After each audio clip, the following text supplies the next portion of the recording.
This year's and grand gospel show is the Mascot Live in Very Well concert. On the 14th of August 2026, it's going to be the Mascot Live, bounding us with this great gospel music at the Ndele Cultural Center. Entrance is 20K and 50K VIP. A table goes for 2 million. Get your ticket today from carrytickets.com. For more information, call 0702-832-568. Sponsored by NBS Music, Sanyuka Afromobile, Jeff Godwin, Newman Foods, QC Restaurant, Pal Automotives, Crown Japan Katwe, and Stream Road Safaris.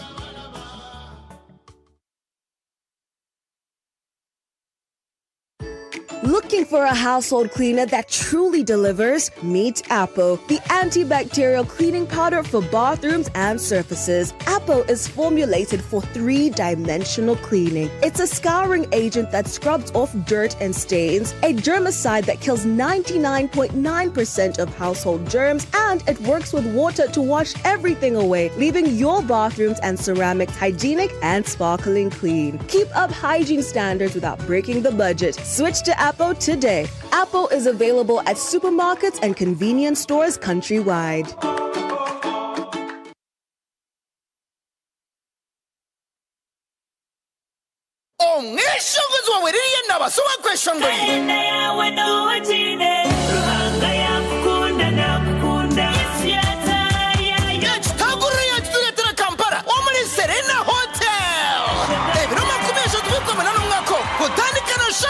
Emiryango neza kuba yegwerwa twatandikira kushamera Shuka ngoshagatirwa beshunguzi ba gospel bakunda abaratere nanga tukashashanoka ukta hamwe n'emitwaro leta VIP mitwaro 20 tables a miliyoni 3 hamwe na neza bamazireyo kumanya bukukiraho era 0 50 50 nkaga ninda bishagikirwe.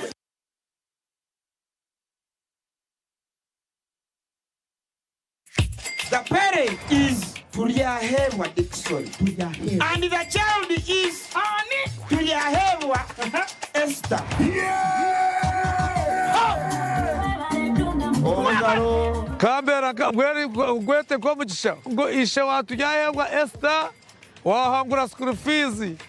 Ngeni na hateja shana mashamera kwa konka. MTN momo eberewo mbeni nyegasta igana kaga ni 5 sta manana 0 hash kushashuro mwana school fees tokoma nyo muchisheri zagwijo wanje ninga nchaka ngwasa kuzo wawe mwebare munonga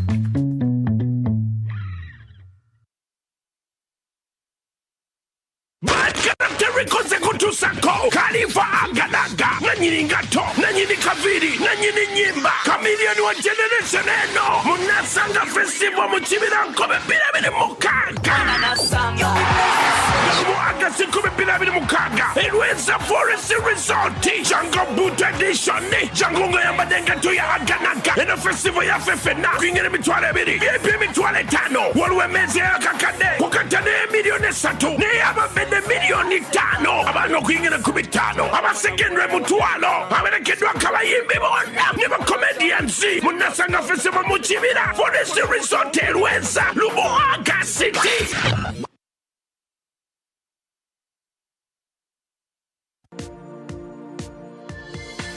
NBS Tonight, brought to you by Chills.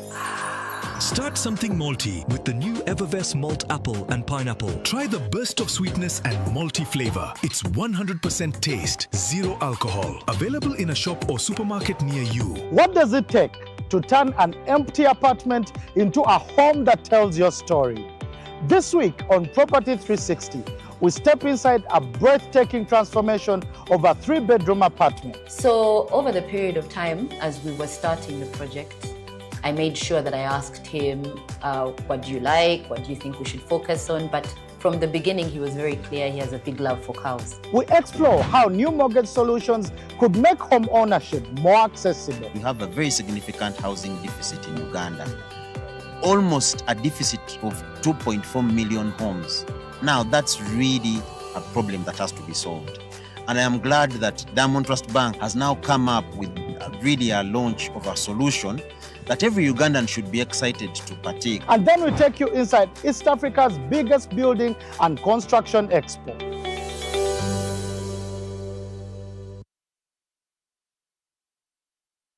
Oh no, mumanyi! Omtegera bulungi. King Michael wuyo! Atuuse ku Serena Hotel mu Kampala nga lumu August musojja atumye King Michael Coronation Concert shinje mtwalo 15 emeze y'abantu 8 ya milioni 3. King Michael agenda kuba endongo lukoba ku lukoba hit after hit awulikidwa kabayimbi ba best be bonna. Ono dancehall star mujja mumwerabireko alina stamina alina momentum alina style nga lumu August ku Serena Hotel ategekeddwa Supremacy Lounge olona wagirwa.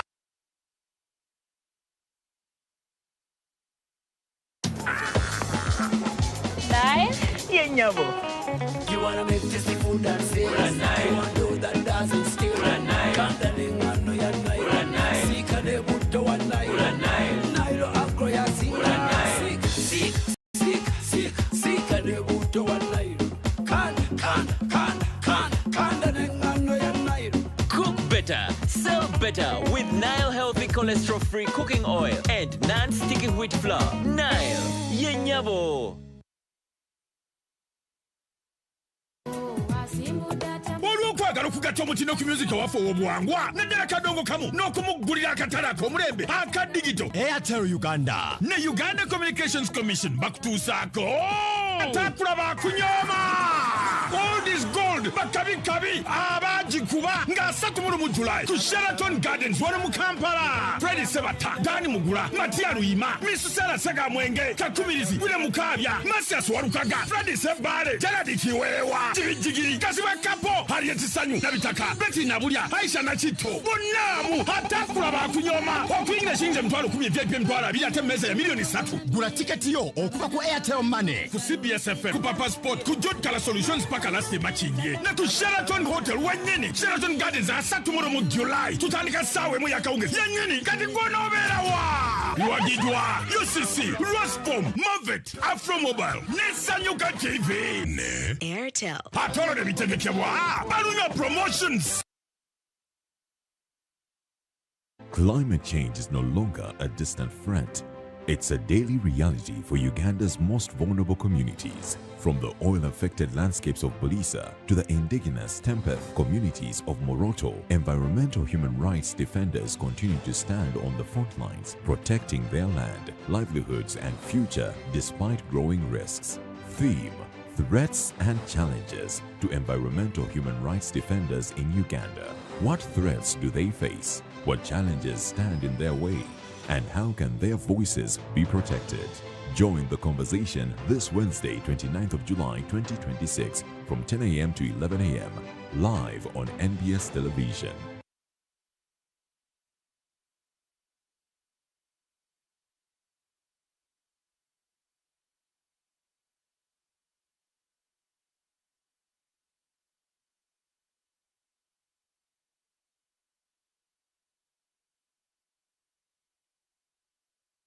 This July, NBS Television brings you closer to the stories everyone will be talking about. The drama gets deeper with gripping series, local movies, and characters that feel like home. The updates get faster with live coverage of events, breaking news, and real-time moments as they happen. The conversations get bolder with powerful interviews, current affairs, celebrity sit-downs, and voices that shape the nation. From the newsroom to the live scene to the stories that move us. July on NBS Television is fresh, emotional, urgent, and unmissable. NBS. Always.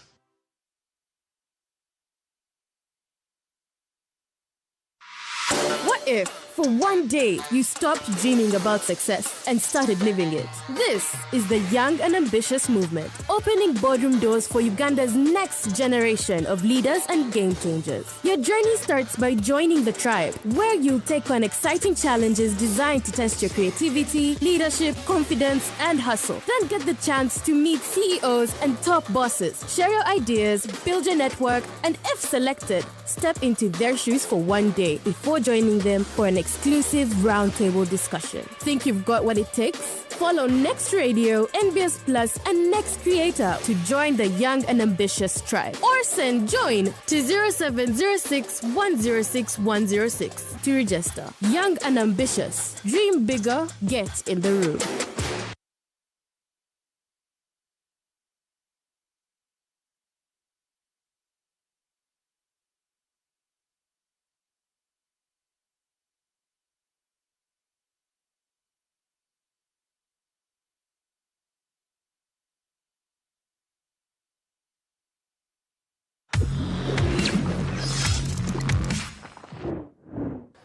One of the critical success factors, I think, for any leader is their performance currency and track record.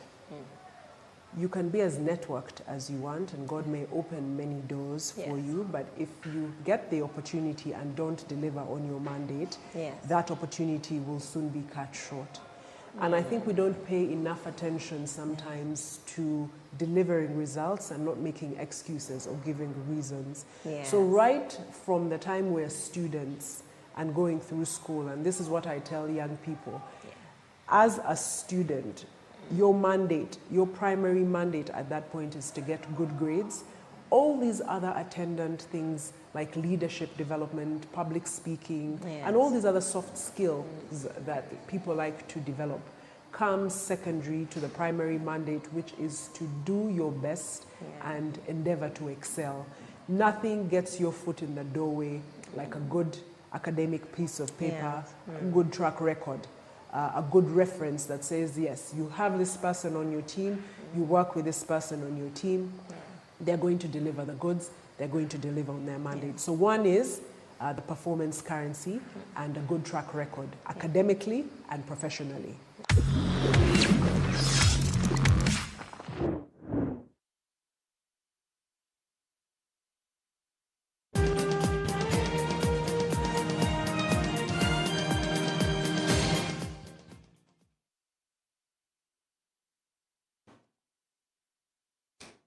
Well, a very good morning. My name is Victoria Sabatani. A pleasure to be here with you today on the breakfast meeting. I'm pretty excited to have this particular conversation because, we've all been involved. Every rainy season, which we're about to get into as well, we see the same images of blocked drainage channels. We're seeing flooding, piles of uncollected waste, outbreaks of preventable diseases. And in response, Cabinet has introduced a mandatory national cleaning days, which you were able to partake in this past weekend, making cleanliness not just a personal responsibility, but a national priority. But can a monthly cleanup change deeply rooted habits? And what will it take to build a culture where keeping Uganda clean becomes second nature? Now, joining me this morning to have that conversation, we have Honorable Kasule Robert Sebunya, who's the head of the Prime Minister's Delivery Unit, Dr. Herbert Nabasa, Commissioner for Environmental Health at the Ministry of Health, and Dr. Birrega Akankwasa, as for the Executive Director, of course, of NEMA, and Dr. Sarah Zalwango, Acting Director of Public Health at KCCA. Good morning and welcome. Good morning. We had a wonderful weekend, I should say, last week. Were you all participating in the cleaning as much as the rest of us were? Yes. Okay, that's good to know. But I think let's get to the business and get to the start of things. I think many Ugandans and many of us have been wondering, why now? Why did Cabinet conclude that the mandatory national cleaning days was necessary? And I'll give that to you, Honorable Kasule. Maybe you could answer that for us and give us the why now question. Okay. Good morning, viewers. Good to be here. Now, why Cabinet decided? I think there is they came to a conclusion that we must collectively support this waste accumulation in our places, and they put it upon themselves to coordinate such that an initiative adding on to the other initiatives, like the NEMA cleaned the swamps, and then the business order. So they come progressively, including the National Cleaning Days. And we are showing the true north. We want Uganda clean, and we want it to be a culture. So progressively, I think we are moving in the right direction. And I'm very happy when you say we cleaned, you inclusive. Yes. Yes. Cleaned your area, cleaned your home, cleaned your village, and we could see piles of garbage that we have been sleeping with. The clean women you see on the streets of Kampala, the clean men with the ties have been stocking lots of waste in their homes. So for us, we're happy. And it's the whole of government, whole of society, the religious leaders are on board, cultural leaders are on board, and the NGOs, everybody is asking. And they are saying we should have started maybe years back. But you are saying now is the time for us to start. Thank you. Well, as you can see, some of the images over there that we're showing is that people did actually participate, some voluntary, some out of intimidation and coercion, and others just because they genuinely want to see the city clean and want to see their areas very clean. But if I were to ask, what was the specific drive? I understand and I know now is the time and it is important for us to do it together. Was it a specific concern? Was there a specific health concern? Was there a specific environmental, perhaps environmental data that you've seen that initiated this? And also perhaps, is it because NEMA's not doing enough? Yeah, because of specific data. The Minister of Health will give us specific numbers, but the disease burden, the environmental degradation, the diseases, the hospitals are filling up, the population is increasing, they are building more hospitals, and yet we have more numbers going to the hospitals. They'll give us the specific numbers. So they initiated this activity after seeing the numbers increasing and preventable diseases more so on the increase. So they initiated, they escalated it to the Office of the Prime Minister, having convening powers as the Office of the Prime Minister is involved, and all the technical are involved. So they decided that the best way is to involve the whole of government. That's why it went to Cabinet, and the Cabinet welcomed the initiative and gave us a go-ahead to say, please, let us mobilize everybody to start this initiative. Absolutely. It's a good initiative, and given that we had the initial Saturday observed for cleaning and the overwhelming support, and the messages are good. So the initiative is good, but initiative by Minister of Health, NEMA is on board, Minister of Water and Environment. I think we are on the right direction. Absolutely. As a government. Dr. Sarah, let me bring you in on this one. And, you know, Kampala is constantly generating thousands or tons of waste every single day. We are all witnesses to it. But also illegal dumping is quite a thing as well. Blocked drainage remains very common and very consistent for that matter. Why do you think that cities are really struggling to stay clean? Thank you very much. Yes, Kampala generates about 2,500 to 3,000 tons of garbage daily. Probably because it's a city, there's this rapid growth and many people coming into the city, and also the mindset change. People don't have this responsibility of disposing of waste responsibly, not to dump it in the drainages, to segregate it, sort it into inorganic and organic. So we have this challenge of mindset change. People should know that cleanliness starts with themselves, and we should have a responsibility as the generators to dispose of our waste responsibly. They should be able to pay for waste services, really. They just don't, they can go and buy, use whatever they use, but when it comes to disposing of this waste, they don't do it responsibly. They just litter, they prefer getting any other person who is nearby to go and dump it, and yet they are not licensed. So we really need to take responsibility in managing our waste, dispose it of properly, pay for waste collection services, and also avoid dumping in the drainages. We should take responsibility and change our mindset towards waste collection. Absolutely. I think that there is that responsibility that every citizen needs to take. But then also there are infrastructure issues, would you say? Do you think there's an infrastructure problem? Do you think there's an enforcement problem? Or do you think mostly it's behavior? Or is it all of it together? Well, enforcement has to come when there's something is not, being done properly, or the infrastructure as well. But the biggest problem is we need to also bring this message to them that we've tried throughout the time, that people should take responsibility, and then we should also enforce. I've talked about the scouts. We need also to have improved efficiency in collection. And for that, the city has organized Kampala into 9 constituencies, and we've allocated specific waste collectors. And people now should pay for this waste collection, and also do what they're supposed to do, sort the waste at source to reduce on the burden of waste that's going to the facility. We also need to maintain where we are dumping the waste. We need the resources to maintain this integrated material recovery facility that we are trying to develop at Buyala.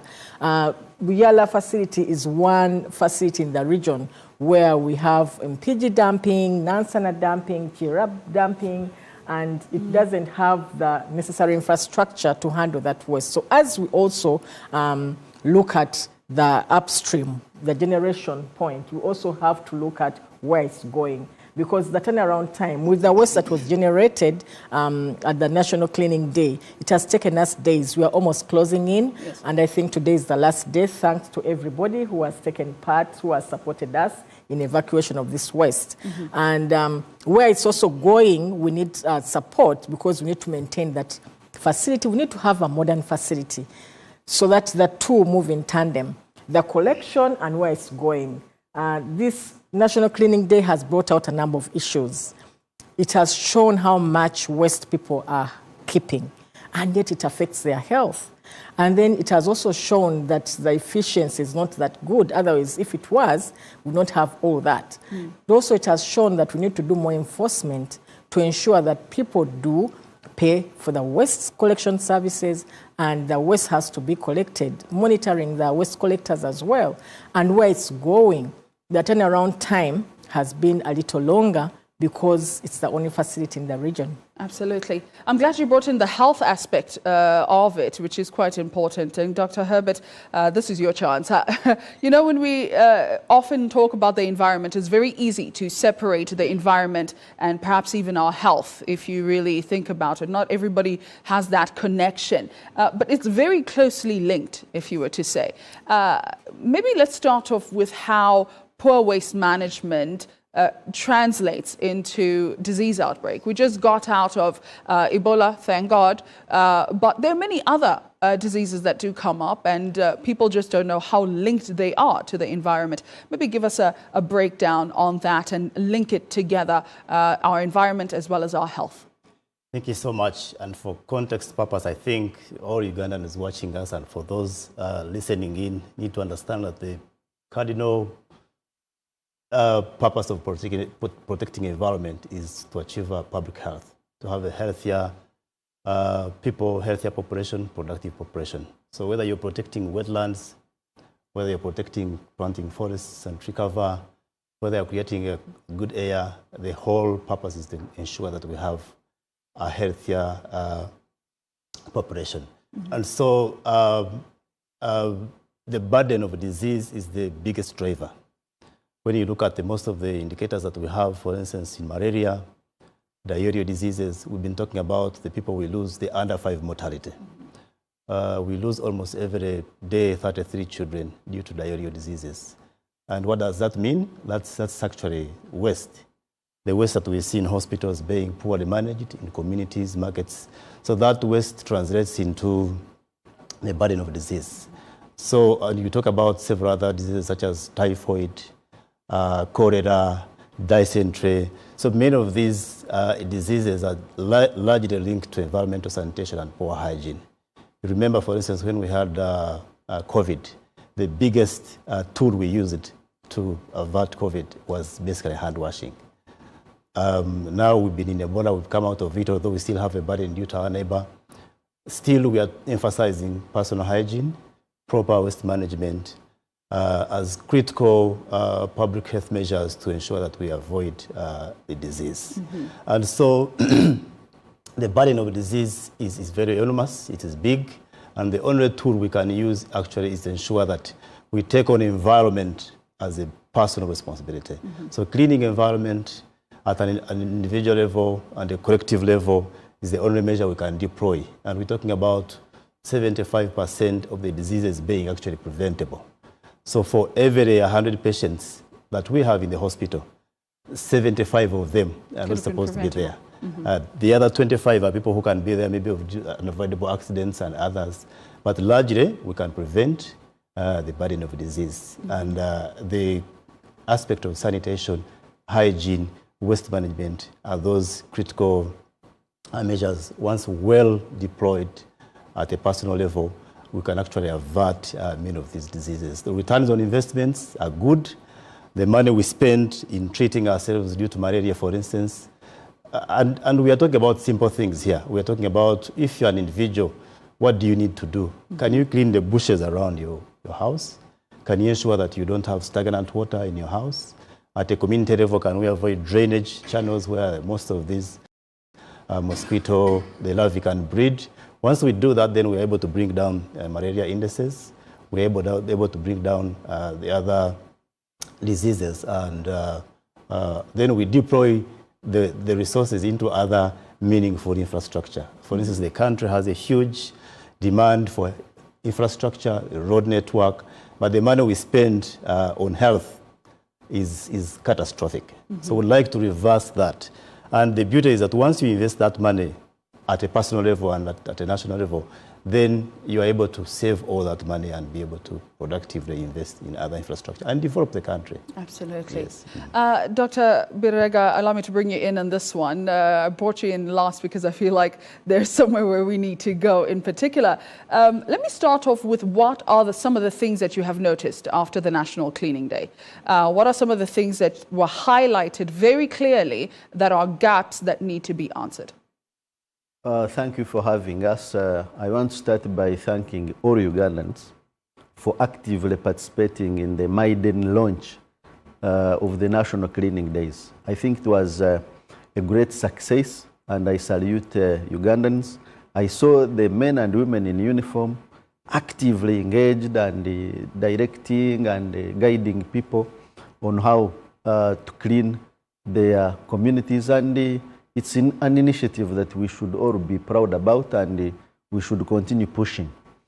Of course, being the first edition, we normally take lessons as we move along.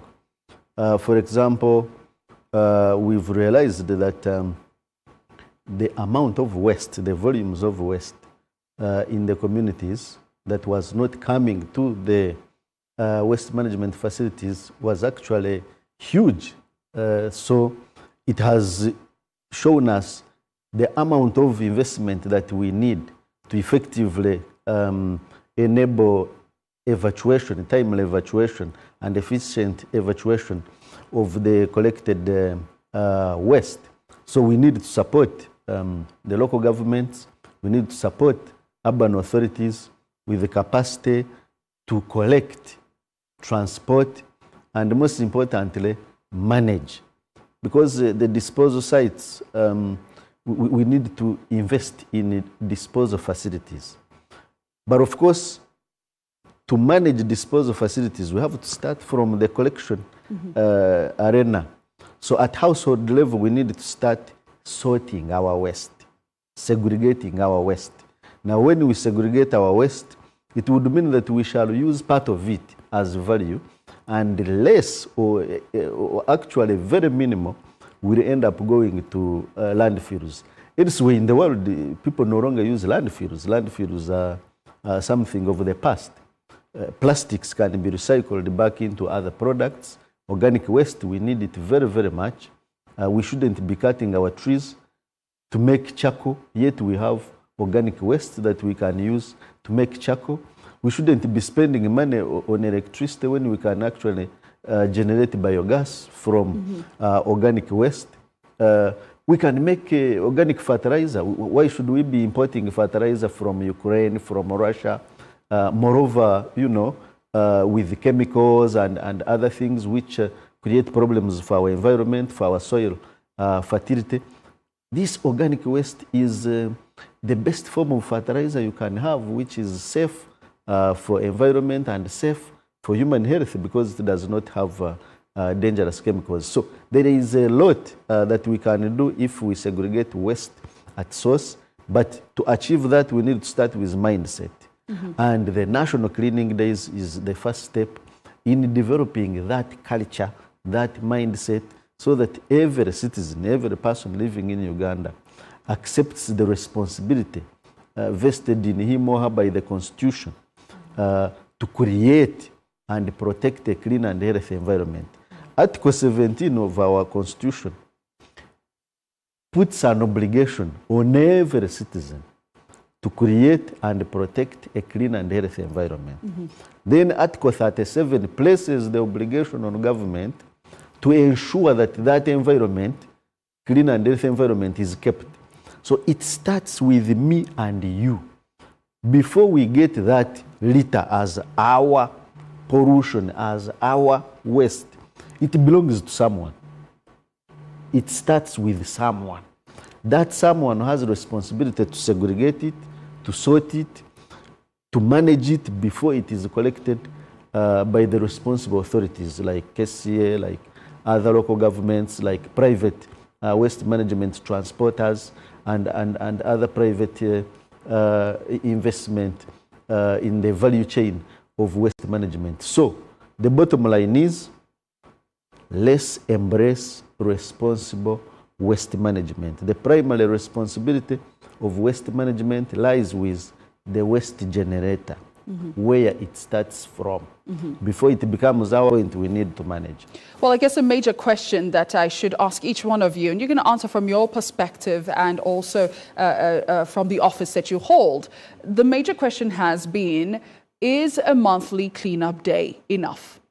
Is it enough to be able to create that mindset change, to also have the kind of cities that we want to see, the clean cities that we want to see? Is it actually enough? And I'll start with you, Honourable. Maybe you could answer and tell me the truth and be honest. No, it's not enough, or yes, it's enough, or yes, we need to do more. We need to do more and more and more until we solve the problem. I think what we have shown is that the beginning has been rough, the piles have been big, but we want every institution, every household to now start thinking. The next day it comes, will I bring out the same? What do I have to do? Do I need to sort? Does my waste need to be... Even waste can look cleaner, where the bottles are separate from the plastics, and then they're biodegradable. So it is not enough. We need to encourage people to even domesticate. Other institutions, other communities can decide that every Saturday now is collecting and then sorting. And by the time we reach the last Saturday, we'll have done some work. So conveniently, some people may say, maybe on Saturday I'll do exercise instead of cleaning. So we want every institution to have a champion for cleaning. NBS can have a champion for cleaning, such that somebody looks out for the garbage you are collecting and then says, maybe this Saturday we take some part, maybe we hire somebody to collect ours such that doesn't accumulate, because accumulation is also, it's bad manners for you to accumulate so much until the last day. So we need to keep educating people, sensitizing people. I'm happy Kampala City Council had started the Weyonje. So now you can coin your own domestic narrative. Weyonje, maybe Weyonje is every Saturday. Now, by the time it is the last Saturday, they will have collected enough, and it remains very, very few things to do. And on the mindset, I think when everybody knows that now we are cleaning, so your place must be look clean. When we clean today, we don't want to find your place dirty the next day. So you keep cleaning, and people see these people are a bit sensitive about cleanness. So we need to do more on education, on government, knowing that also government has realized we have a big burden. I remember in the past, name about trucks for cities, but they are long dilapidated. They are We vanished. hardly see some of them Yes, anymore, to be honest, on very the few streets. townships still remain with them. The 18 municipalities. Now it is time for government to budget for trucks, and maybe lastly to involve the security forces, apart from enforcing, but also to participate in the cleaning. They have big trucks. They can allow us to use them on that very Saturday. But also institutions are now mandated to budget. Let's stay there a bit on the security part of it, because I think Yes. that's been a major conversation as well among Yes. people Yes. on the questioning whether the government should actually be telling citizens to clean, or rather make it more of a participatory, voluntary thing. Now it's starting to feel a bit too mandatory, and some people, once it feels that way, they're going to stay home, which unfortunately they are on the other side, those who did participate and enjoyed it. But then there are those who decided we're going to stay home because, firstly, I've heard some people saying they were afraid to go onto the streets. I know of people who literally said that they're only going to leave the house after 10 a.m. Those who felt safe enough. Those are small things that we do need to look at, because at the end of the day... That's why I'm saying we need everybody to participate. We need everybody to participate, security forces, and also to participate, to come out of their barracks, also clean their barracks and the surrounding areas, so that people see that is a collective initiative, and people should feel free. Walk around your vicinity. Don't just stay in the house. Come out of your perimeter wall and clean with the community. Now that we have a new chance for the new leaders, both at LCs and MPs and everybody, become champions of your own cells, villages, to mobilize people. Fear was for the first day. Everybody feared, why are these soldiers here? But now we want them to participate. The soldiers will come with the brooms, and everybody sweeps. And maybe include it to the LCs. LCs should take up, when people collect and they collect garbage, sit around to talk about what you do next for your village to become more cleaner. So I think we should do more, but it's participatory, it's collective, government officials, agencies, and then the citizens must be involved. Absolutely. And then in the education. Dr. Sarah, let me bring you in on this one. I know that you've already answered a little more, Dr. Birega, about there is more to be done, and you are fully aware of that. But Dr. Sarah, when we come to looking at how the city is so active, we know how we are here in Uganda. Kampala is so active, business-wise, we're very active. We're always on the streets. And when the government decides that we're going to have one day where we're all cleaning, there's a positive side of it, which is great, that we're going to keep the city clean. But then on the other side, when you look at businesses that require to close down for a couple of hours, or that require a less movement just because we're cleaning up, how practical is that for a busy city like ours? It is, yes, closing down for 3 hours, I think it's very important so that people concentrate on the cleaning. Because you won't work when you are sick. You will still get illnesses. You spend hours and days when you are down, for example, with malaria. So dedicating these 3 hours in 1 month is good enough. And really, it is to inculcate some culture. people should know, like I've always said, people should know that cleanliness protects their health. We need to be healthy, and for us to be healthy, we need to have a clean environment. So that we don't waste more money on other things that we would have been prevented. So going back on, is it enough? Of course, it's not even enough, but it's a great step. This step is really good. It's a good opportunity for all of us, but we need to continue on a daily, because each person generates about 0.5 to 1 kg of waste on a day, daily.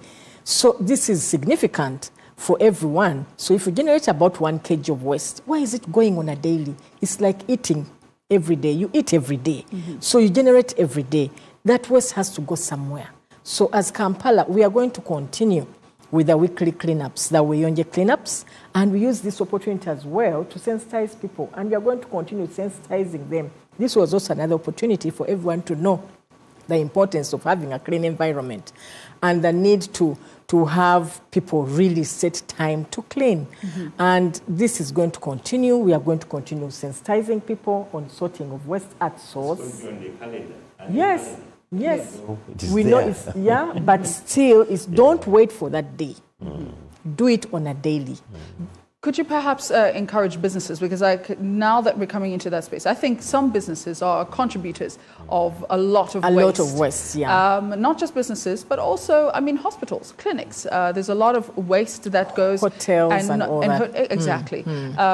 Maybe perhaps can you touch a bit on not just the individual importance of participating, of getting out of the business, but a business actually taking an initiative to make sure that whatever it is that they're producing, also their waste is managed properly.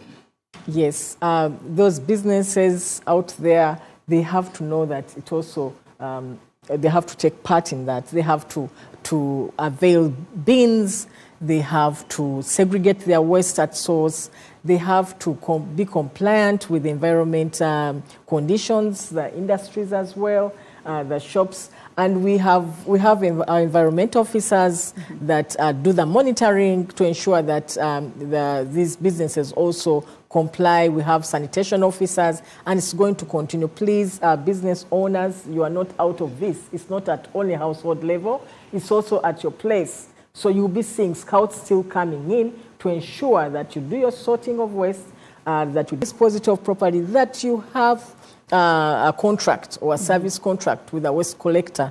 And this business of littering along the streets, we should stop also littering, because you drink a bottle of water, you just dump it there. No, please put it in a bin. Each shop should have a bin. Each institution should have a bin. Even markets, we are rolling out segregation at source. We started with Owino, we went to Nakasero, Luzira Market. People are sorting. And I would like to appreciate the residents and city dwellers for doing this very well and welcoming us when we get there. But let's keep it in mind that clean environment starts with you. May I add a thing? I was happy to hear the banks adjust their time. From beginning, apart from, they said, was beginning at 9 to open banks on Saturday, they adjusted to 10. Now, we can adjust. After all, we have been sleeping the earlier hours. We have all mandatorily locked ourselves down. So the first 3 hours, reserve it for cleaning, and then adjust accordingly on that very Saturday, now that it's going to be predictable that at every end of month, Saturday, we are cleaning. So let us adjust the businesses. If you have been, banks have been closing at 3 or 2 on Saturday, they might adjust to 4 in the evening, such that the employees have rested in the morning, have cleaned their own areas, but have also come to work. So we can adjust the weddings. People are saying, like in Buganda here, they say the nyimbes, the funeral rites on Saturdays. Adjust them to begin at 10. A few other people who are not so keen on the adjustments are those who observe the Sabbath on Saturday. What do you say to those people? The exception is the Seventh-day Adventist. And the government allowed them, please adjust, you observe your Sabbath, but maybe find a Friday or Sunday to do the cleaning. Or every, not necessarily on the last Saturday of the month, but keep cleaning. Let the churches be clean on other days. Then you observe your Sabbath freely. Absolutely. Dr. Herbert, you know, the campaign has really revived this idea of Burunji Wansi working together for the common good. Why is changing attitudes so important when you think about it from a health perspective? Changing attitudes on how we collect rubbish in our households, and also perhaps take it as far as teaching our kids as well to work together for the common good in that way. Thank you. That's very absolutely important. As government and as Ministry of Health, we have two major lines of ensuring health.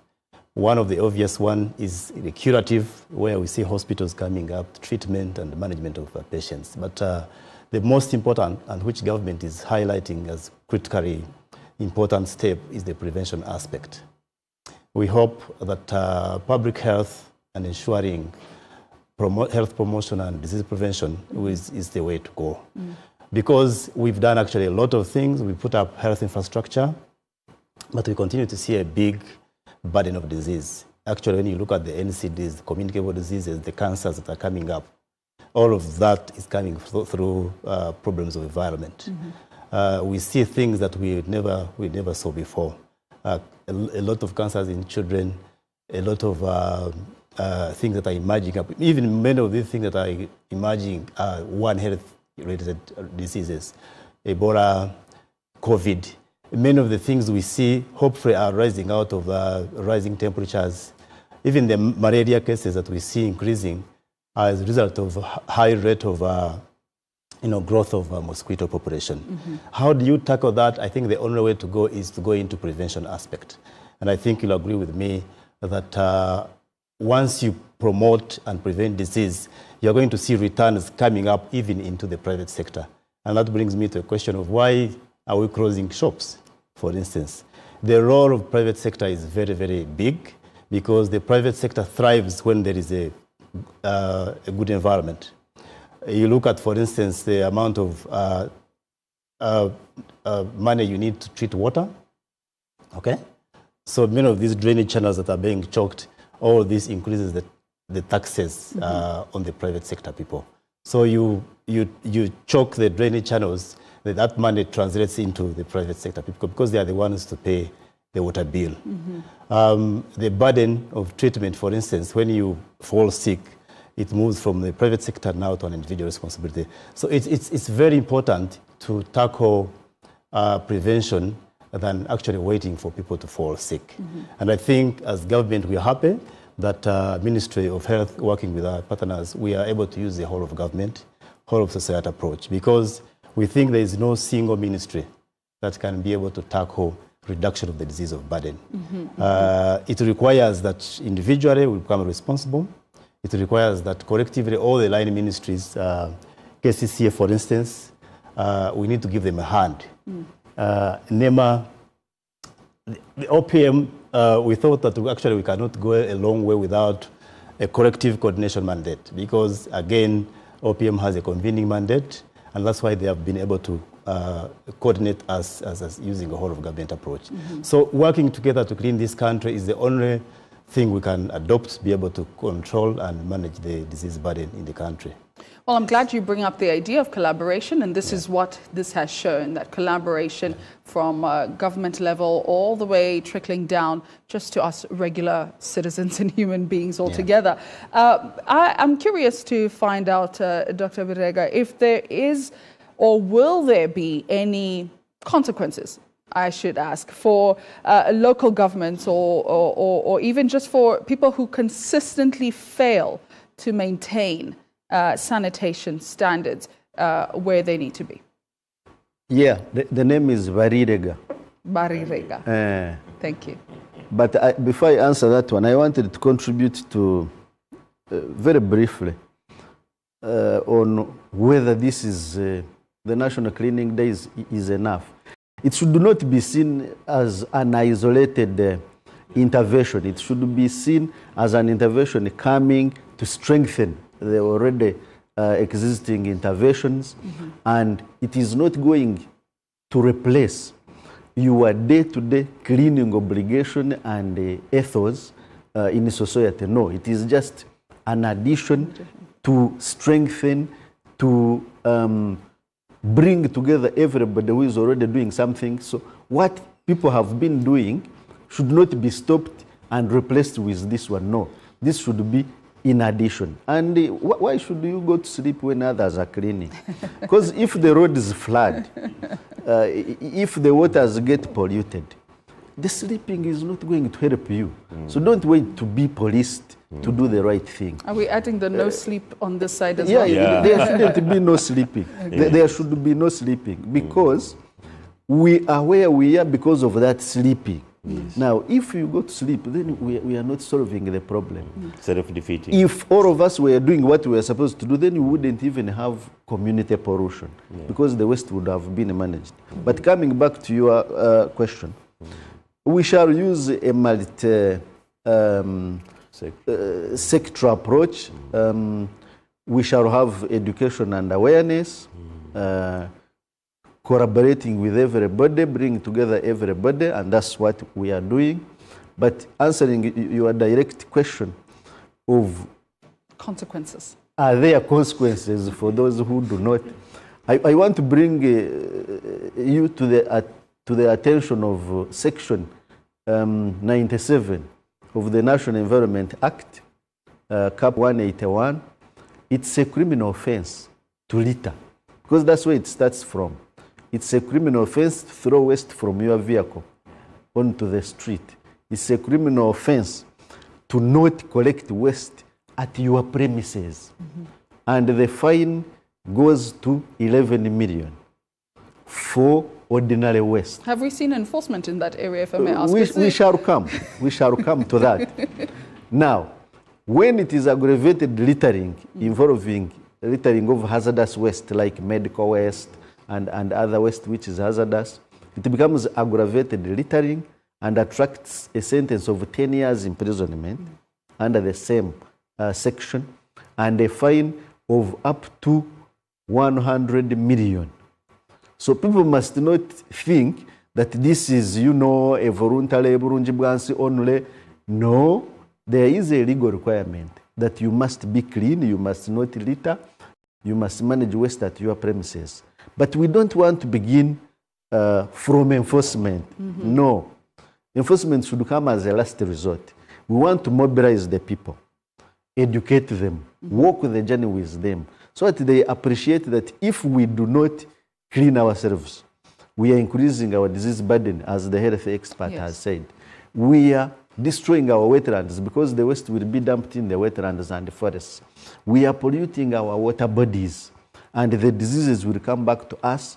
The cost of cleaning water, the cost that you pay for water is actually an aggregate of all the costs input to clean that water to get it to you. So if we had a clean environment, the cost of water will also go down because national water would not need a lot of chemicals to treat polluted water. So we should all see it to it that it's the right thing to do to clean ourselves. But of course, those who will not see the collective good, ultimately, the stick is also available. And we shall not shy away from working with local governments to enforce the laws against littering, but we don't want to start from there. We want to start from every citizen being a responsible citizen, and it's the right thing to do. Somebody was asking, who mobilizes people to bathe every morning? They mobilize themselves because it's a common good. So let's also look at waste management as a collective good.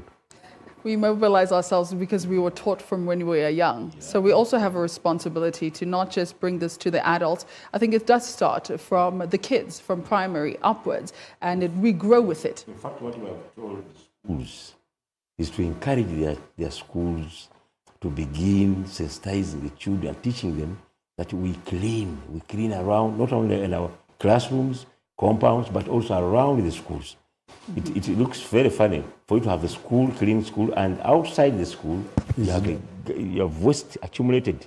Like I saw certain school, but I won't mention. But I saw next to a boys' dormitory, the garbage is piling.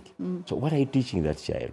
So progressively, as they have said, we shall use many-pronged approaches, but we begin with education, the carrot, everybody is collecting. And by the way, one of the sanctions will be your community.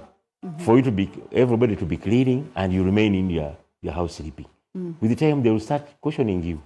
Why are you not involved with us? But that one must also be addressed. Yes. Government promised to come up with a statutory instrument which will force, which will provide legal obligation for everyone to do community cleaning. And if you don't, and you are sentenced, you should be sentenced to community cleaning for 1 month. If you refuse 1 day, be sentenced for 1 month. I mean, we do have new LC1s, so let's see how that will go at that level. Finally, what does success look like for our National Cleaning Day? I think for now it is safe to say congratulations. We've started. This is a good initiative. But what does success look like? Does it look like a sustainable, every single month, the day successfully runs? A cleaning day, and also what does success look like in the long term, in the next 10 years? Will the cleaning days ever be over? We know that our neighbors have some of those cleaning days. Rwanda has been a very big example of that, and we have several other countries. I was also surprised by Burundi also observing a day like this. I was also surprised by, I believe, South Sudan with having something along these lines, several other countries as well. But what does success look like for Uganda for the National Cleaning Day? And I'll start it off with you, Doctor, and Dr. Sarah, you can come next. Thank you so much. First of all, we must understand that this is not just the beginning of the cleaning. We've seen many of these things happen before. The Burundi once initiatives are not new. They are very old as mankind in this country. What we are just trying to do is just to awaken ourselves, just because we went into a bit of sleeping. So as we awaken ourselves into really seriousness, I want to say that this has come to stay. It has come to stay because we are inculcating it to become our culture. And like Dr. Baidega said, we are going to deploy both the carrot and the stick. And the stick is only going to be required for those who believe that actually they can become bystanders when everybody is actually cleaning for them. So we want to ensure that we take it up from a personal level, we own it, we integrate it, we institutionalize it, we ensure that it becomes part and parcel of our day-to-day routine. Now the Ministry of Health has started, again, working with our other line ministries, departments and agencies, drafting a statutory instrument. That is going to be more categorical in terms of how to comply with the National Cleaning Days. So it's going to be a requirement, both voluntary, but also for those who may want to think that they can actually be observers. The instrument is going to guide them in a very proactive way. And earlier you spoke about the security agencies. We don't expect policing or security agencies actually ensuring that people by force clean, but they are going to be part of the entire process, because remember, we call it whole of government, whole of society approach. So they are part of society, and once we have the instrument up and running, they are going to be part of us to observe some of those stubborn elements that may want to derail us and take us back. So yes, it's going to be a success. It has come to stay, and we are going to be together, including the role of the media houses.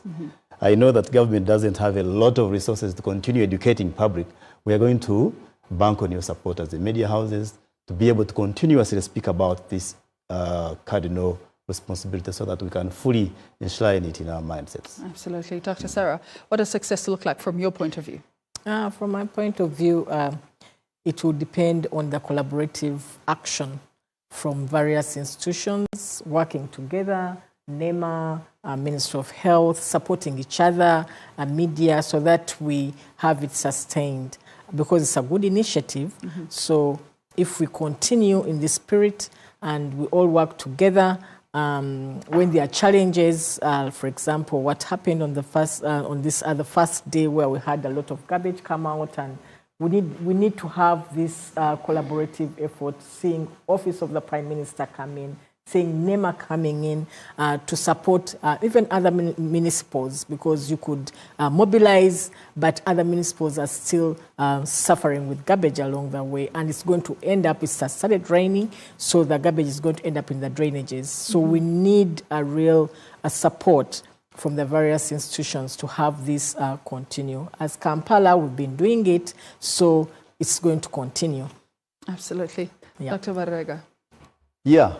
We shall have attained success if a citizen, a private citizen, becomes the police person on the street, in the community, in the home, where somebody will see you throwing a plastic carrier bag and he will come and hold you accountable without the police, without LOC, without government. That will be success. Success will also be when we go out for a national cleaning day and we have nowhere to clean. We shall have arrived, and it is possible. We shall have arrived, indeed. Just to contribute to that, and I think Dr. Sarah spoke about it, I've seen many comments coming in, they're complaining and they're saying that we've created a burden of having a lot of waste come on the streets, and they're saying that we are not prepared. I think this is a good problem. Allow me to say that there are also good problems. This waste has been lying in the wrong place, drainage channels, but now we've brought it up. Happy to know that actually KCC is finalized in Kampala, a correction in Kampala. But I want to call on the local governments and cities to ensure that this becomes part of their priorities. Once we correct waste, during the cleaning days, this waste must be fully planned and evacuated into the final disposal so that it doesn't remain on the street. Absolutely. Honorable success in the next 10 years. Success will mean that we don't politicize the initiative, that everybody participates. Mind you, the president is our lead champion, so we want to see many champions of National Cleaning Days. We want to see bishops cleaning, we want to see kings cleaning, Bulungi Bwansi in Buganda, Bulungi Bwansi in Bunyoro, and something in Mbale. So everybody should inculcate that culture of cleanliness and cleaning and participatory cleaning and community cleaning. So the success we'll see, and we will receive more tourists. Then we'll be rated just like other countries. Absolutely. I'm happy that the Francophone countries have the culture of cleaning days. And maybe we shall even blend it with siestas at lunch, every lunch like they do, and doing exercise during those cleaning. You clean, then you do exercise. Clean the environment, but also the body. So that will be success for us. Absolutely. Very well said. Well, thank you so much for joining me this morning. Very productive conversation. I'm looking forward to the next cleaning day and the next and the next and the next. Absolutely. And I'm looking forward to seeing that day where we're finding a problem of where to clean. That's a very good problem to have. Yeah. We will have arrived by then. Absolutely. It is very clear that keeping Uganda clean is really about more than just appearance. It's about public health. It's about environmental protection. It's about economic productivity. It's about national pride. Whether National Cleaning Days become a lasting success, it will depend not only on the government policy, but it will also depend on the daily choices that you and I make at home, at work, at school, communities, all across the country. Very big thanks to our guests this morning and for the conversation, which was pretty productive. Let's go ahead and take a quick break.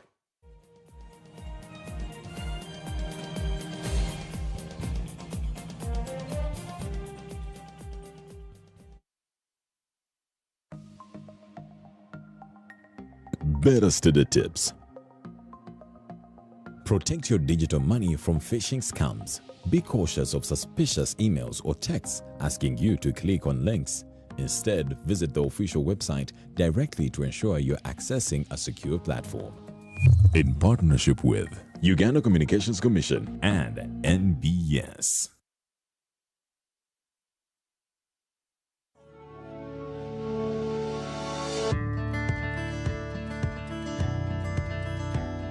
This PDM is to get all of you out of poverty. That's why we said 100 million per parish per year. The parish development model is designed to eradicate poverty by providing the support necessary for financial independence. We have seen how 1 million, how much 1 million can do. The whole of Uganda is very rich. So what you call poverty is actually ignorance. We need everybody to come up. Let us all take advantage of the conducive prevailing atmosphere of political stability, peace and security to ensure that all our people come out of poverty. And I've told the banks to stop deducting from the 1 million. You must get the 1 million full. The government is the one which will pay the bank charges. Now the number of stools in this Matoke enterprise are 1,000. They are on 1 acre. And we harvest 17 bunches every day. The money that we get from this Matoke, after selling each bunch at 15,000 shillings, for the whole year, we get 91.9 million shillings. So I want to encourage all the people of Teso also to change the mindset and adopt to new crops which were not traditionally grown here. We emphasize 2 words, wealth and jobs. This PDM is to get all of you out of poverty.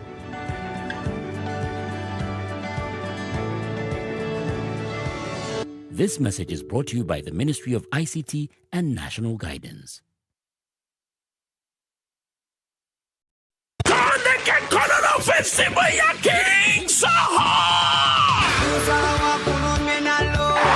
King Saha Fusensonga, King Saha Fusen King Saha, Katanalu Mrs. Kololo, Mutoneke Kololo Festival, Gakumina Anga Sinkume Bilavi Mukaga, you name it Kololo Airstrip, Poking him Tolemini, Yepi Toiletano, and Mezam Kanabu Santu, one way Yobutano, King Saha Ko.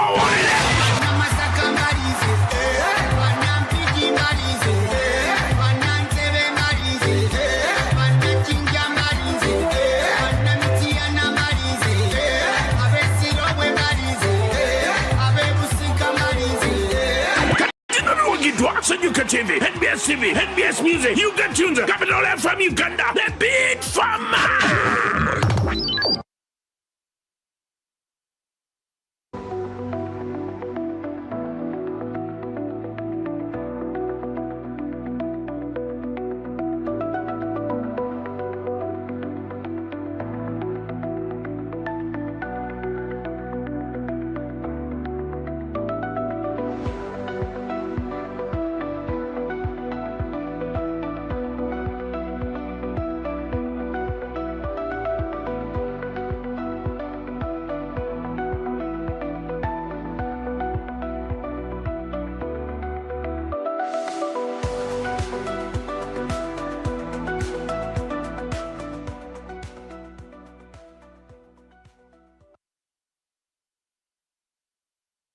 Remember the songs that made you sing, the moments that made you dance, the voice that captured a generation. Now, Grace Nachimera is back on stage. Join us for the Power of Grace Live Concert, a spectacular evening celebrating the music, the memories, the journey, and the incredible voice that has inspired audiences for years. Friday, 11th September 2026 at Kampala Serena Hotel. Early bird tickets 130,000 shillings, ordinary 150,000 shillings, and tables 3 million shillings. The Power of Grace Concert is sponsored by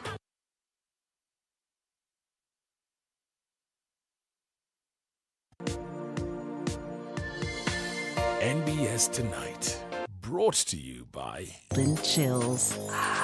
Start something malty with the new Evervest Malt Apple and Pineapple. Try the burst of sweetness and malty flavor. It's 100% taste, 0 alcohol. Available in a shop or supermarket near you. What does it take to turn an empty apartment into a home that tells your story? This week on Property 360, we step inside a breathtaking transformation of a 3-bedroom apartment. So over the period of time, as we were starting the project, I made sure that I asked him, what do you like? What do you think we should focus on? But from the beginning, he was very clear he has a big love for cows. We explore how new mortgage solutions could make home ownership more accessible. We have a very significant housing deficit in Uganda. Almost a deficit of 2.4 million homes. Now, that's really a problem that has to be solved. And I am glad that Diamond Trust Bank has now come up with really a launch of a solution that every Ugandan should be excited to partake. And then we take you inside East Africa's biggest building and construction expo.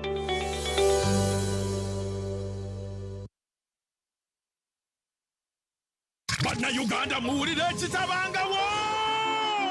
clear process ekutusako bayibiri namatuvu atuse mu Kampala ku Serena Hotel ngabiri mu August mushoja atumye strong woman life okuyira mitwalo 10 yebye mitwalo 15 ku gate ale badi mitwalo 10 ate meza ya milioni 3 ticket zito ndiba ku passport ku John Kala Solutions na ku Serena Hotel wanyene unabiri namatuvu yasinga mu chabaita authentic Uganda rhythms enkuba ya Afro pop egate ngoma ya wana nechidongo uno ya Afrima Award winner best female artist for East Africa choreography yairi namatuvu screen stage namatara abiri mu August Serena Hotel mwana watu naba muwerekedeko fogo kalempiza bimami bijye be strong woman because sentence chikazi twagala byana byeskoba bimadulo kyoza sentence wawereza ku simu zabaddemu ekicupuli ky'etaano wereza endala twagidwa KCB Bank Newman's bakolo bumpati Victoria University Uniform Pepsi Mount Caleb International School Bwalula Viniva Logistics Afro Mobile Nesanyuka TV.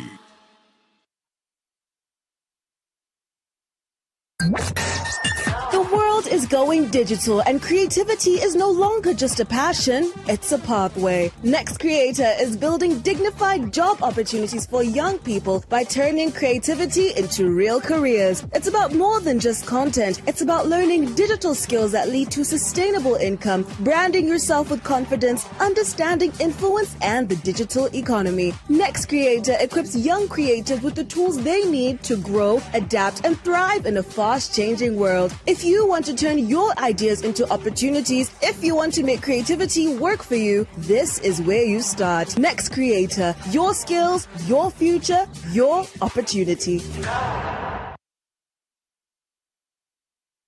Climate change is no longer a distant threat. It's a daily reality for Uganda's most vulnerable communities. From the oil-affected landscapes of Bulisa to the indigenous Tempeth communities of Moroto, environmental human rights defenders continue to stand on the front lines, protecting their land, livelihoods and future despite growing risks. Theme: Threats and Challenges to Environmental Human Rights Defenders in Uganda. What threats do they face? What challenges stand in their way? And how can their voices be protected? Join the conversation this Wednesday, 29th of July 2026 from 10 a.m. to 11 a.m. live on NBS Television.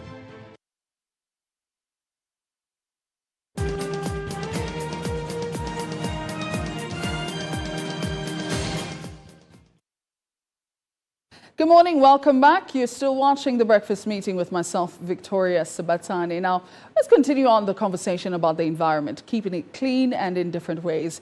Uganda is very rich in natural resources. I mean, from oil and minerals to forests, wetlands, and even fertile land. Those resources are central to the country's development ambitions. But as investment and infrastructure expand, questions are also being raised about environmental protection, about community participation, and also the people who advocate for sustainable resources management. And this morning, we're discussing how Uganda can strike that balance.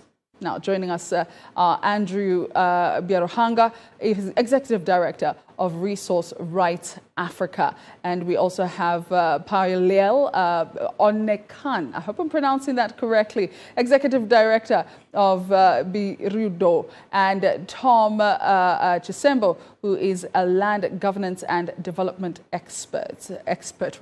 Now, welcome. Good morning. Thanks, Victoria. Thank you. I think it's a great conversation to have, following up the conversation we just had about the National Cleaning Days that were introduced, and I think a lot of people participated in that. But let's come back here, and Andrew, let's begin with the term itself, environmental human rights defender. Who is that? And what is that? And why should ordinary Ugandans even look at that and say, wow, this is something we should care about? Thanks very much, Victoria, and good morning, fellow viewers. Yeah, indeed, of course, when we are talking about environmental human rights defenders, broadly we can, again, it comes from looking at the whole concept of human rights defenders. Mhm. So in other words, who is a human rights defender? This is a person who does his or her actions to protect those rights. And now in this case, we are talking about environmental rights, but in a peaceful manner. And that is very, very important. And these actions can be done individually or collectively, can be part of a group, or a person single-handedly is undertaking those actions to protect the environment, but in a peaceful manner. In other words, we are not looking at destructive actions while undertaking those actions to protect the environment. So in here, we are looking at those individuals. There could be men, women, youth, who are at the forefront of protecting Mother Nature, the ecosystem out there, because we understand that now there is a lot of harm that is happening to our environment. It could be charcoal burning, it could be in industrial actions that are harming the environment. There could be, mining activities, as we are going to see, and these all are impacting on the environment. So there are these individuals who have stood up out of the many, and in here for us, our interest and the conversation, we are looking at minority and indigenous peoples in those territories, because people have lived in these territories. This is where they do get their resources to sustain their lives, but right now these environments are getting depleted, are getting destroyed. So these people are standing up, and they are using different approaches to stand up and say no to environmental destruction. One is they are writing petitions, for example, to government bodies and also to the UN system and all that. So like petitioning is one of those peaceful measures that they are taking up. But they are also taking up proactive actions. For example, mobilizing communities through awareness creation, and telling them that, now with climate change that is happening, it's very, very important for us to protect Mother Nature. Tree planting is one of those actions, and especially tree planting of indigenous trees, because we have seen that the indigenous trees, as opposed to the new trees, these are hybrid ones, the natural trees are getting depleted. And yet they take longer, but they also do a lot of carbon sequencing. And they do what we call carbon capture very much. So those are the people. And you, Victoria, you can also be an environmental humanist defender, even with the kind of work that you are doing here. Absolutely. By the looks of things, definitely we do need champions at the forefront of this particular work. But it is also very easy for people to look at these defenders and think activists. And a lot of times, I don't know if our country is so friendly to the activist movement, if I were to say. Is this role a bit broader than just the activist role? Indeed, and that's why actually I benchmarked you, and I said even right now, even with the kind of conversations we are having here, you are already mainstreamed into the movement of environmental human rights defenders, because it's beyond the people you might be seeing as activists. It's beyond that. It could be the religious leaders. It's the elders in the community who are, like in the Karamoja aspect, who are, preserving the aggregate, where the elders meet and they say this tree should not be cut. So the elders fall that in that category. There could be the women, who are enhancing environmental actions in their traditional way of living, for example, and they are saying, please don't cut this tree because this is a shea nut. It provides us with nuts to make oil, like we see in Western Nile. And there could be, community leaders, people who just in the community who are very much concerned about environmental protection. We've seen the days of Smeka Kungulu here. When you go to cities like Jinja and Imbale, these were administrators who really took environment to a higher level, and they said, let's plant these trees along the path and the roads in the community. And those trees have remained to date and preserving nature. Absolutely. There could be beekeepers, you know, who are there and ensuring that now beekeeping is integrated within the whole ecosystem, you know, and at that point it is pollinating our plants, it's pollinating the plants within the environment, and therefore it's enhancing the ecosystem regeneration. Absolutely. So it's wider than activists. Absolutely.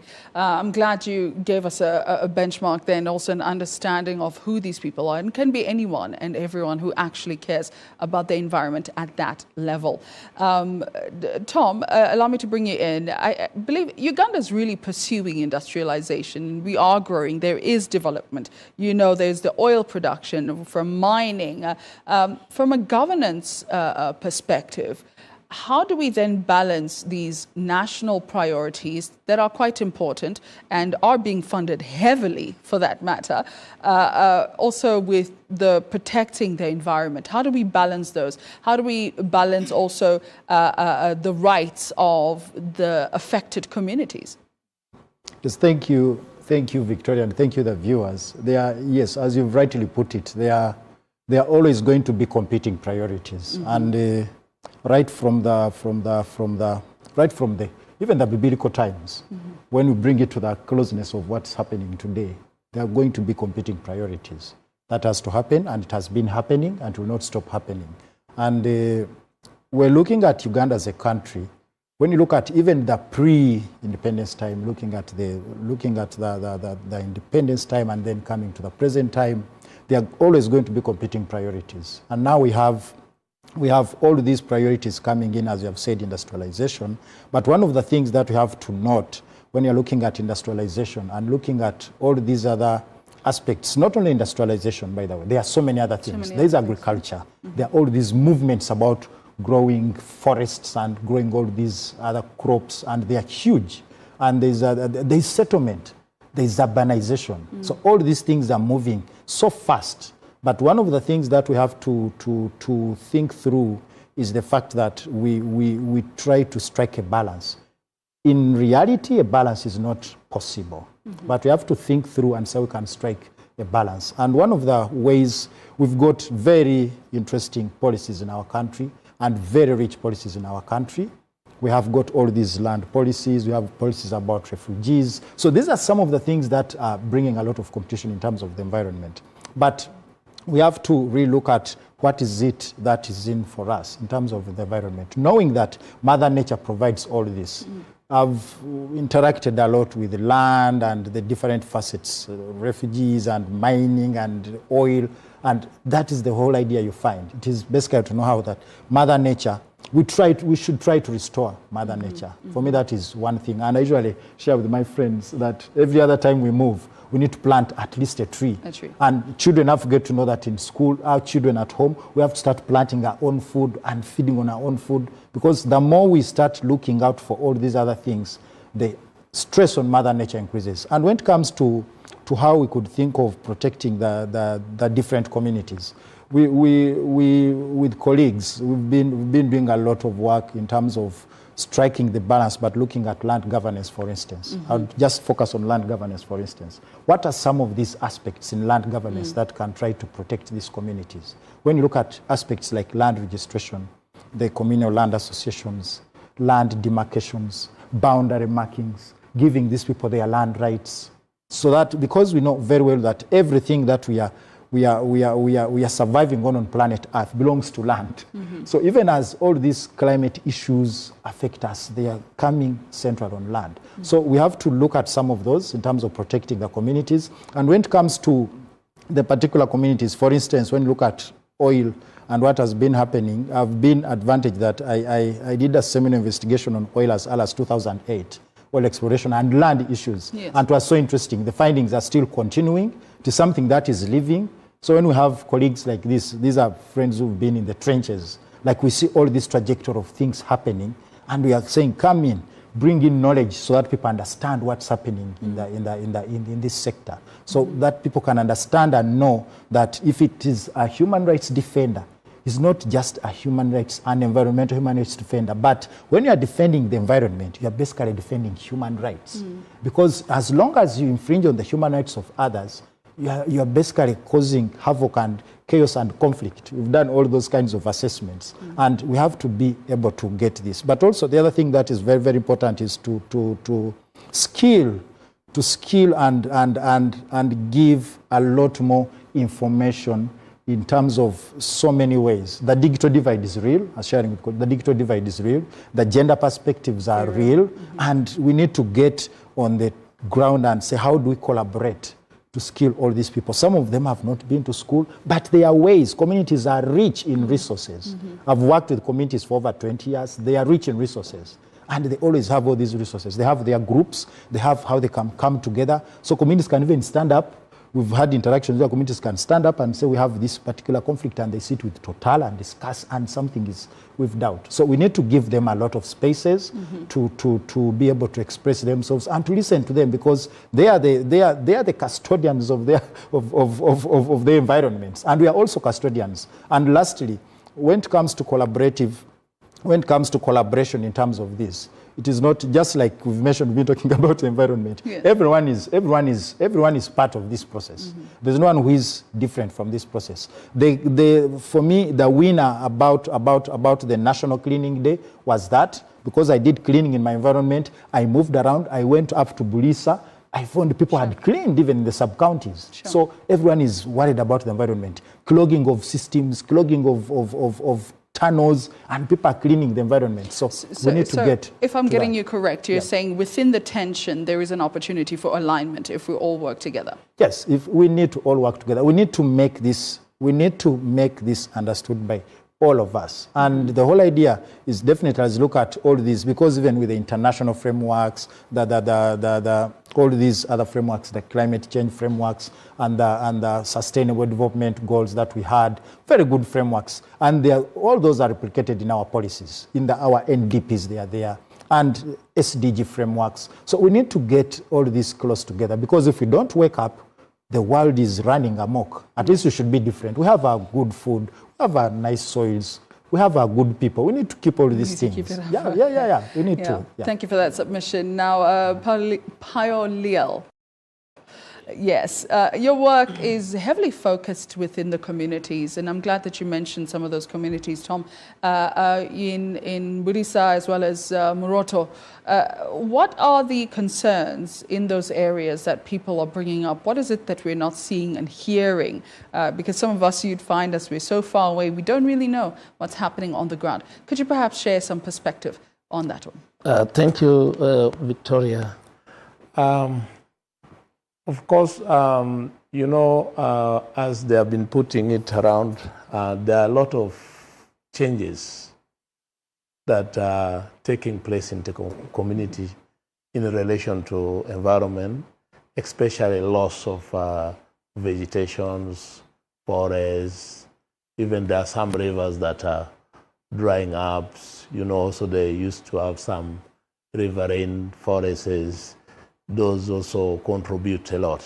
So you found that there are a number of changes even in food systems in the communities because of these kind of human activities or some infrastructure developments, some industry that affect the forest that the community has been living with them for some time. With most of the indigenous community, they're natural resource dependence.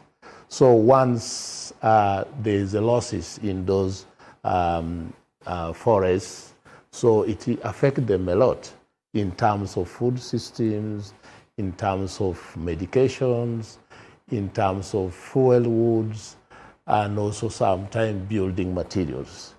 And remember that most of these communities, they are poor. They cannot afford putting up luxury building like this, where they have iron sheets. They use grass, and sometimes also they believe it culturally also change their ways of living, because you found that people are going in a modern life, putting up mabatis. Like when you go Moroto, you go down Bulisas, Albertine region is more semi-arid, is hot. So people don't believe in having a mabati house because they believe it's hot.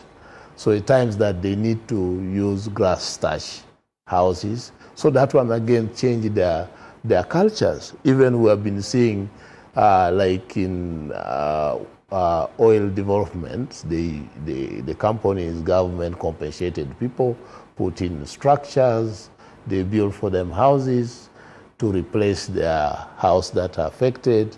So you found even there are people who are running out of those houses. So there are some who are also selling them off because they feel it is too hot. Sometimes you get the constructed for them, use a modern kitchen. So for them, they are used in the way they cook traditionally, the three stove. So you found that there is so many changes that out here people don't know them. You can talk here in Kampala, you said, okay, we have put infrastructure for these people, but what is the rate of utilizations? Sure. Is it responding to their culture? So there are so many changes that are taking place. And eventually, you found that even right now, like when you go to Bulisa, let me say in all of Albertine, you get that, let me say, like almost 99 point something people are using bam as firewood for cooking. But now, there is no firewood. Yes.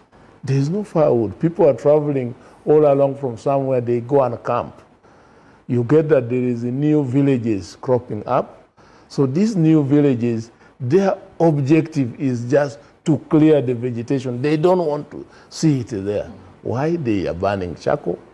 But sometimes you see that also the leaders just see them. They watch the space. You see that?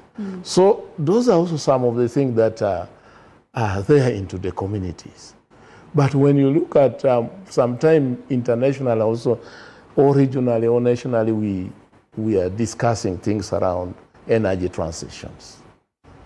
But for how long do you think my mother in the village will start using a gas? And traditionally for us, they put this 3 stone, a big pot for mingling breads, and they bring the food there. So the gas, do you think the gas can hold that pot? That's such an interesting observation, though. So, what is the plan? Because now Uganda, we are going to produce gas from that oil and gas activity. We are going to have a number of, we need a lot of gas. Well, if I may ask, yes. Even before you go further, what then is the priority? Because I'm listening to you, and a very interesting observation from that point of view. How do we then help? Because change is inevitable. Some of these things are going to come whether we like it or not. We are developing, and cultures change. The way we do things change. The way we cook has changed. The way we live our lives has changed. How do we then help communities grow with the country? How do we help communities develop with the country? Is it a decision-making collaboration? Or is it an understanding? Because sometimes it can feel like, you know, we just want to stay in our ways, no change is going to happen here. Please help me understand. How do we balance that? Yes, thank you, Victoria. You know, this is the issues about economy. You know, our people, most of our people in the village, they are poor. And they have land. You found somebody have 50 acres of land, 10 acres of land, but he is poor. So how do either governments will look into transforming these people, change their mindsets? Remember that our grants, you found somebody own like 50, 100 acres of land, they will just steal like 1 acre, 2 acres. By then the resources of that, they will protect it and leave the land there. So those kind of mindsets need to be changed, so that people start using their land. Somebody own 100 and said, okay, let us shift from this to this. You see? Victoria, if yes. I can come in on that issue, or what we are looking at, yes, there is, just like as he said, there is transitioning. There are new developments that are coming up. But now what we need to see is that, especially for minority and indigenous peoples, these people who have been secluded from the mainstream society, you know, and we are talking about the Tepeth in Moroto, for example, the Ik in Kabong, Yes. we are talking about the Bagungu in Bulisa, and many others. Or what we need is that there is need for consultation. When we are developing these mega plans, for example, the National Development Plan 4 now is here. But when you interrogate how much were ideas consulted and integrated within the National Development Plan, such that we get their views, we hear them, how do they feel development, what is development to them? What does it really mean? Because many times what we see when we are constructing these mega projects like roads and all that, we feel that we have taken development to them. Now, just as he has said, has put it, now you go in the Albertine Graben, you find that those houses that were built for them, they were built on a Western concept. For example, it has even a fireplace and all that. You know, the technology that is supposed to be used in those houses, and these people now are running away from them. You get it? They are selling them. Wow. And that creates a challenge. So, and you ask yourself, the design of those kind of houses, were they consulted? Now, we have seen, for example, in Moroto, there is an effort to cut down one of the water sources for the indigenous peoples there, called the Erpas Forest on Mount Moroto. And they want to cut it for commercial purposes. Sure. But the indigenous peoples, the Tepeth, are saying, no, this is our heritage. This is where we get water, to water our animals, but also for a livelihood. But then you find government agencies are saying, no, we have to cut these trees, they are too old and all that. But the people are saying, no, if you cut that forest, our climate will change. And indeed it has changed. Sure. Then we have seen companies coming in, like Tororo Cement Limited, for example, using open cast mining in Kosroy, Tapach, Moroto district. And the open cast mining they are using is now clearing all the vegetation on top. And right now, places like Kosroy are becoming more semi-arid. Yes, they were semi-arid, but now they are becoming more worse. And that's why we are having hunger. Even right now in Karamoja, people are dying. And actually, people are trying to look for food because people are dying. Why? Because for the last almost 3 years, the people in that community have not had any good harvest. They can't grow maize and it germinates. They can't grow sorghum, and people are dying. The animals are also dying because there is no more water. And why? Because of the mega projects that have come in, and especially open cast mining, which is clearing the vegetation. When you talk to the industrialists, they tell you, you know what? Our minerals are still down there because now on top we've been just removing the limestone on top using artisanal miners. So now we are going to go deeper, and therefore we cannot do any afforestation on top, and that is creating a big challenge. So the local people, the indigenous minority communities, have to be consulted when we are coming up with these mega projects. Wow. I'm actually learning something new. Yeah. On what Andrew has put, you know, some of these policies, some of these plans, even community, they are not aware of them. But we are talking of this plan, but they are not aware. And it is going to address them, you see. So there is quite a ripple effect in all of this that we're seeing.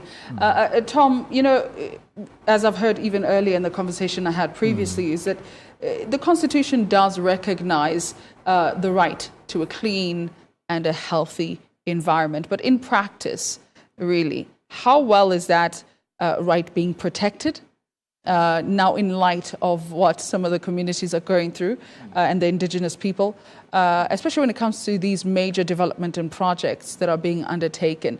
In practice, how really is that right being respected, or do you think that it is being trampled on? I definitely will start with the last point you mentioned. I feel it is being trampled on. I have seen this in many different areas, and it is one of those things that you sometimes feel. You've talked about the Constitution, but I'm only wondering how many people in these communities, for instance, in Bulisa, Mang the Eek, we've been to all those places who know about the Constitution. Did I know? First of all, even its translation, we have been making noise about that translation and all those. But secondly, is the fact that the Constitution is the overarching framework in our country, and it is operationalized by the legal institutional frameworks that we have and the policy frameworks. So when we come to all these policy frameworks, just like I mentioned, we have all these very nice looking laws in place, but the whole idea that remains in our country, the biggest challenge is the implementation. So at least we had a very interesting discussion in Bulisa in a local radio station, and even the launch of the report, and the communities, the members of the communities who are represented in these were talking about the same thing. They're like, yes, we've heard about all these things, but we need to understand them more. We need to understand them more. You know, I try to tell people, learning never stops. So if at all you continue the same pieces of information, different people, they will be able to try and understand this. But as I've already mentioned, the different frameworks provide for some of this, but the whole idea is about the implementation. The implementation is a problem. They are, as you already put it, the competing priorities are many. Yes. And amidst all these, we shall not get into. We've worked on different things where you get to look at the implementation challenges, for instance, in the land governance framework, the implementation challenges in the oil and gas framework, the implementation challenges in the mining framework. There are quite a number, and amidst all this is the whole idea of what I would call like the widening gap of capitalism, which is basically about all these neoliberal policies, about what's happening. So all these things come in, and they come in so fast. In as early as 1999, we were having discussions in Bulisa, even in Karamoja as early as 2010, about all these things in mining. Andrew knows that very well, and even Payola.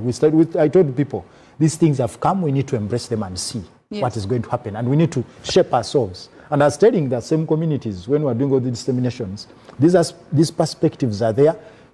20 years ago, we talked about this, and things have happened. And now we are in 2026. So we need to shape ourselves and see how we fit in. We are going to lose people, but some of our children will benefit from those losses. That's what happens in a progressive kind of society. So there's always going to be a challenge in the implementation of policies. What we have to do is to try and give our communities a lot of understanding and knowledge, trivial understanding. I will give a very simple example about climate change.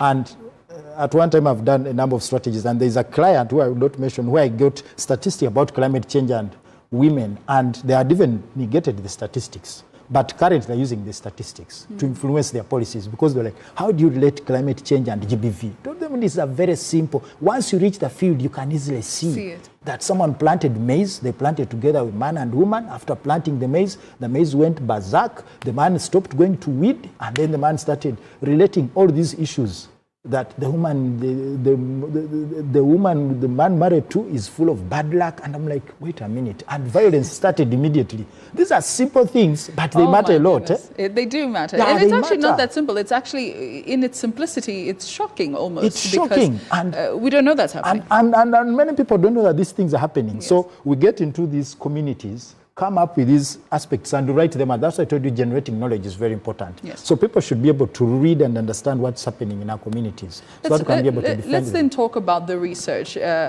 Who is it for, and who can read it? Who can actually take a hold of all of this information? And I know policymakers should be listening and really reading and really understanding some of the research that you've done. Andrew, tell us a bit more about this research and who is it for, and why should policymakers listen?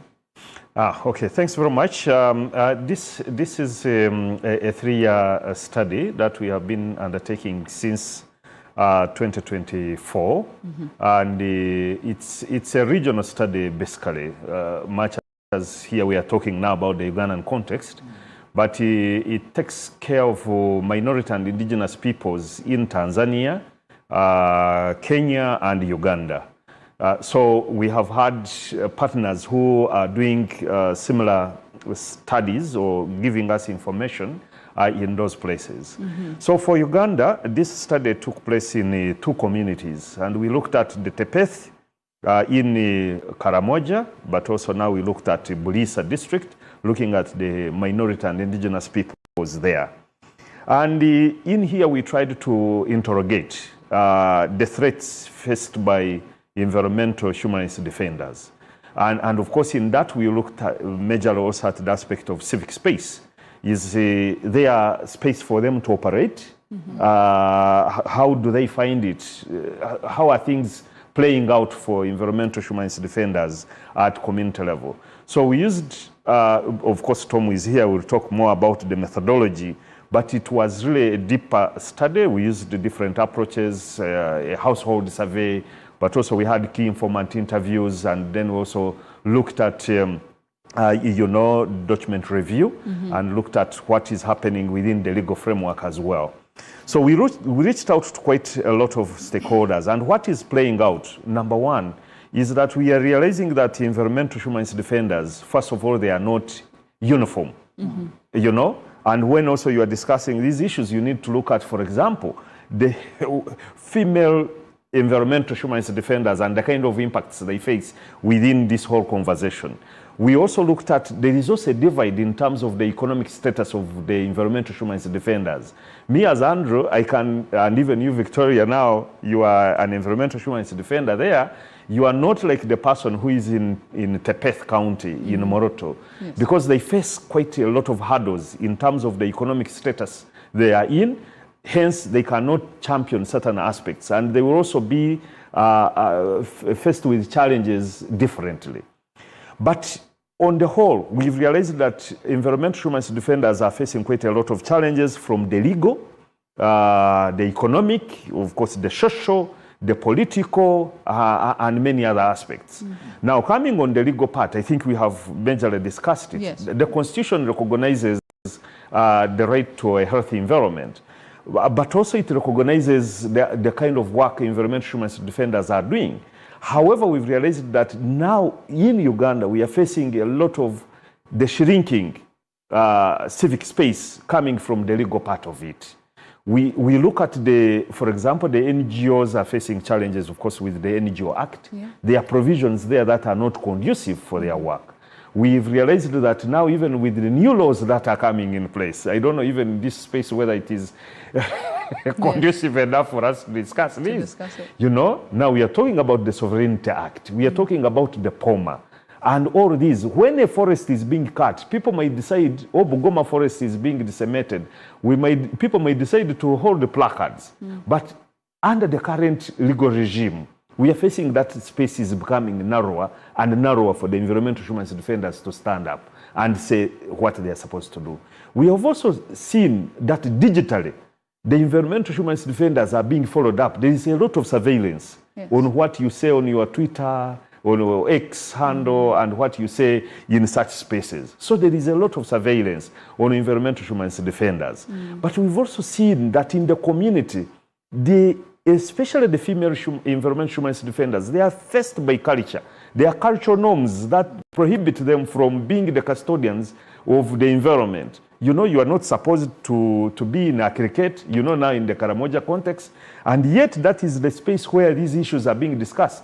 So when, for example, the industrialists come, they negotiate with the men elders, and the female elders, who are they are not on the decision-making table. So when they decide and say this forest has to be cut, the women are not there. And it's interesting because some of those communities, the women are leading in the work. They're hands-on. They're the ones who get their hands dirty. Yeah, so that's very difficult. Yes, and they're ones who have to go in this forest to look for the mushrooms, for the forest-based resources to feed and sustain the community. But now when decisions are being taken on whether this forest should go, they are not on the table to say, no, look, apart from the timber which you are looking for in this forest, there are mushrooms, there are medicinal plants, there are herbs, that have sustained us for generations, but they are not on the deciding table. I mean, there's a lot to talk about and unpack in this particular conversation. I don't think we'll be able to cover it in the few minutes that we have. But Paulia, what are some of the, I guess, should I say, practices that could help reduce the disputes, that could help de-escalate some of the disputes that are within those communities? What is it exactly that you can pinpoint and say, if this can change? We've already established that consultation and collaborative decision-making in this case could help. What other aspects or practices that can help in reducing or de-escalating some of these disputes? Thank you, Victoria. I think one of the best practice is looking into how the cultural institutions or organizing these cultural institutions, family, clans, to practice the way they used to live. So that if those kind of information are also documented and also they are given a lot of information that things are already changing. It's not the way you used to see. That one can be one of the way to empower the local people and the indigenous community to see how do they cope, how do they get themselves with the current situations. Say that. And that one will also help a lot. And of course also, as we are saying, sometimes you get that these indigenous people, they are not the one destroying their own environments. They are people that coming from somewhere are doing those practices. Go down to Albertine, you will get people coming all along from Fort Fotol, Kibalis, Wea, Kampala, are the one destroying this environment. You go to Koromojong, Moroto, the same things. You see that. So how do we empower the local themselves to defend their rights? As we have been saying that everybody is environment and human rights defenders. Yes. So that we can see how to mitigate some of those issues. Absolutely. What recommendations would you make? Tom, Andrew, I would like you to answer this one quickly. What recommendations would you make right now that could make a shift in this particular space? Yeah, one or two maybe very big things that I would feel would make a difference is the whole idea of having everyone on board. In the beginning, I gave the example of our National Cleaning Day, which was really good.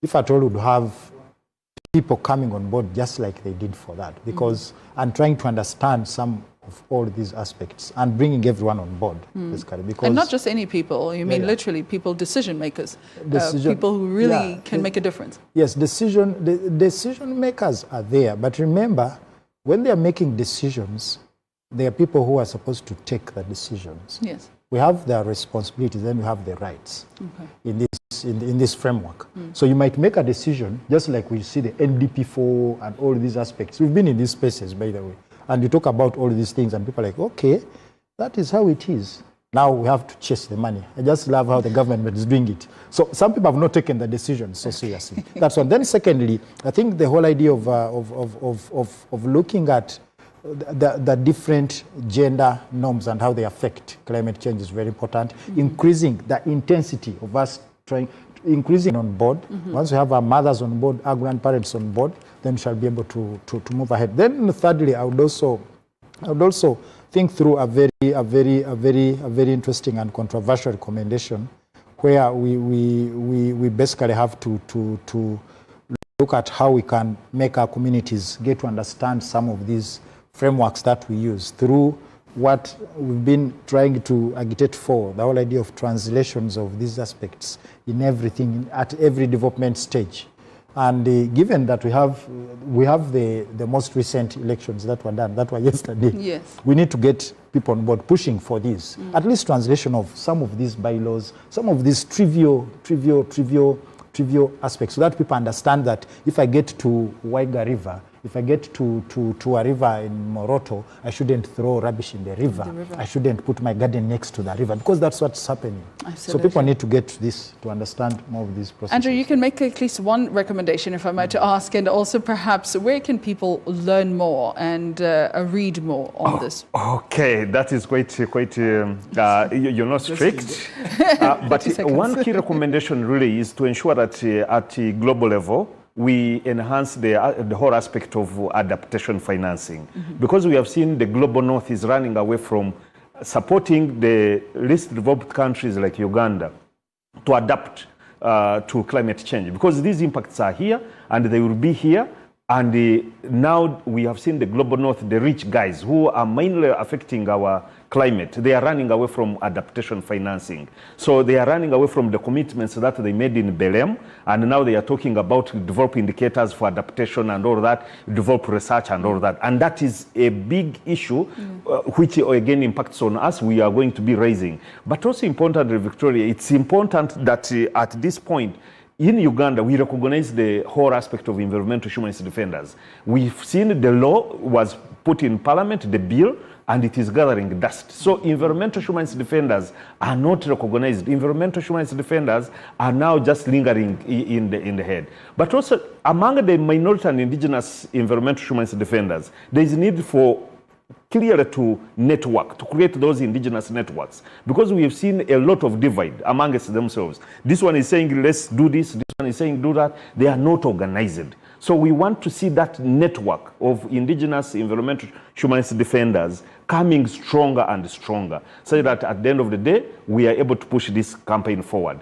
So in terms of where to get this study, this is a precursor to the official national launch of this study, which we've called Greening Extractivism, looking at the threats and challenges of environmental human rights defenders in Uganda. So tomorrow we are having a national launch at 4 Points by Sheraton. And with that, we shall be able to, and you are invited, Victoria. So we shall be disseminating the research findings, but also we are going to have the publications on online, such that people are able to read this study and understand it.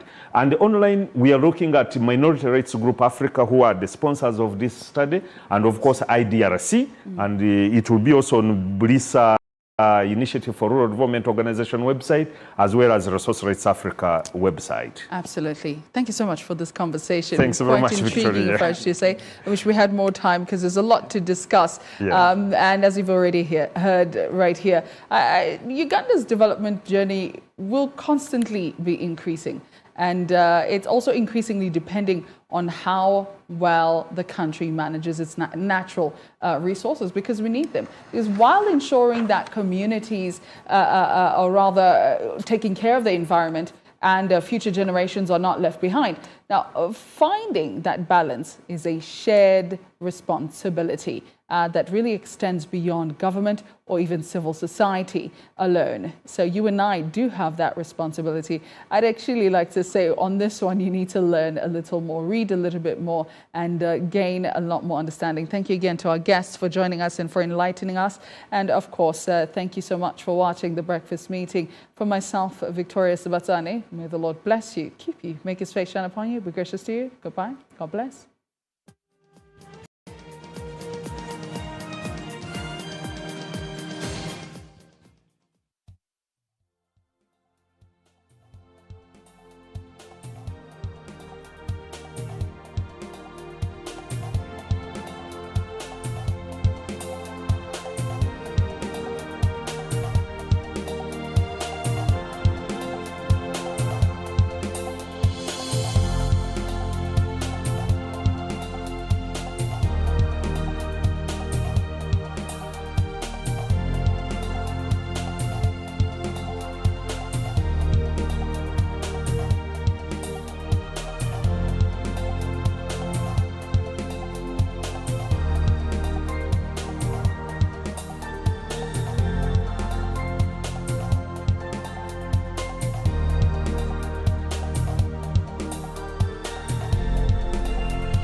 Climate change is no longer a distant threat. It's a daily reality for Uganda's most vulnerable communities, from the oil-affected landscapes of Bulisa to the indigenous Tempeth communities of Moroto. Environmental human rights defenders continue to stand on the front lines, protecting their land, livelihoods and future despite growing risks. Theme: Threats and Challenges to environmental human rights defenders in Uganda. What threats do they face? What challenges stand in their way? And how can their voices be protected? Join the conversation this Wednesday, 29th of July 2026 from 10 a.m. to 11 a.m. live on NBS Television. Influence is more than followers, it's impact. At Next Influencer, we connect brands with the right voices through a thorough vetting and discovery process. We onboard influencers with hands-on workshops that build skills, unlock real opportunities, and fuel professional growth. Brands find the perfect match, influencers get dignified jobs, and audiences experience authentic stories. This is where influence becomes value. Next Influencer. Create, discover, connect, influence.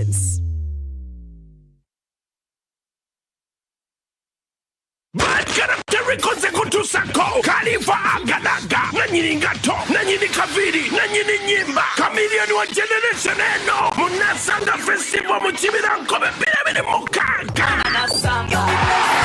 Muaga sikube piramide mukaga Elweza Forest Resort Jango Boot Edition Jango ngayamba denga tuya aganaga Eno festival ya fefena Kwingene mitwale biri Yepi mitwale tano Walwe meze ya kakane Kukatane milione satu Neyaba bende milioni tano Abano kwingene kubitano Abasegenwe mutualo Aberekedwa kabayimbi bona Neba comedians Munasanga festival Muchibira Forest Resort Elweza Luboaga City.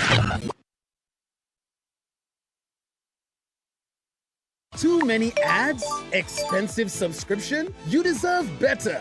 And artists, thousands of plays, but nothing to show for it. This ends now. Introducing Yugatunes, the new home of your favorite music on Afro Mobile. Listeners, stream your favorite songs ad-free at no cost. Artists, earn from every stream. Withdraw your royalties anytime from as low as 20,000 Uganda shillings. This is music that is off. This is music that belongs to you. Yugatunes. Your sound, your stage, your reward. Oh,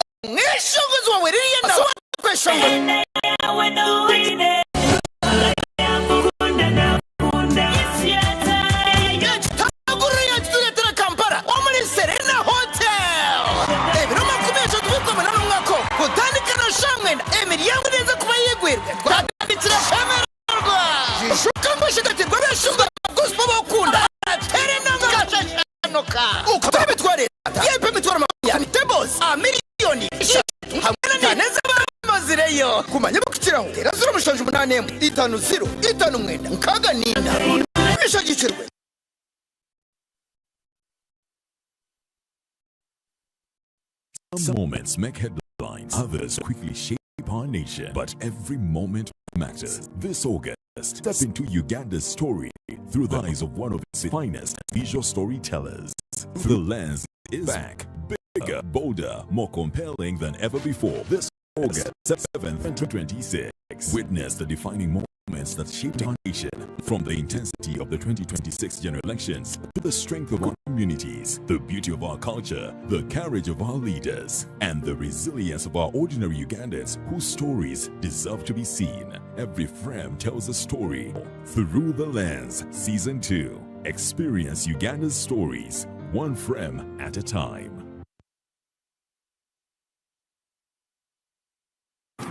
August 2026 is here! And Yada for Life presents Mujatu Sinze 2026 Nsima Edition on Saturday 29th August 2026 at Imperial Royal Hotel with a lineup of heavenly voices and ministers. Are you grateful to God for what He has done and accomplished in your life? Do you have a reason to ultimately thank God for? Get your deluxe ticket for 30K, gold for 50K, platinum for 100K, and the table at 2 million. Doors open at 4 p.m. Buy your ticket at Unique Uniforms, Uganda House, and at House of Rest, former Fidodido. For bookings and reservations, call 0760-595-316 or 0708-766-536. Mujato Sinze 2026 Nsima edition, and proudly sponsored by Yuga Tunes, Afromoba, Anyuka TV, and NBS Music.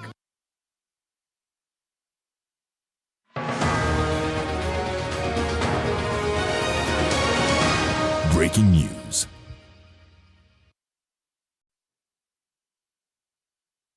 Reports just in that we do have breaking news that the Parliamentary Committee on Fiscal Infrastructure, led by its chairperson, Honourable Mwine Mpaka, has made a surprise visit to the Kajansi toll gate to assess the organisation's daily operations.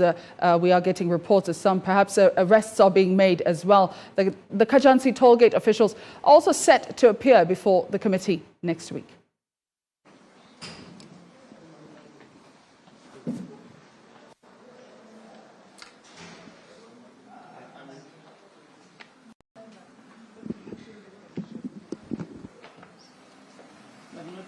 Okay, when they are done, the next person, this is me.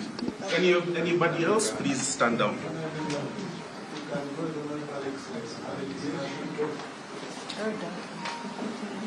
Very done.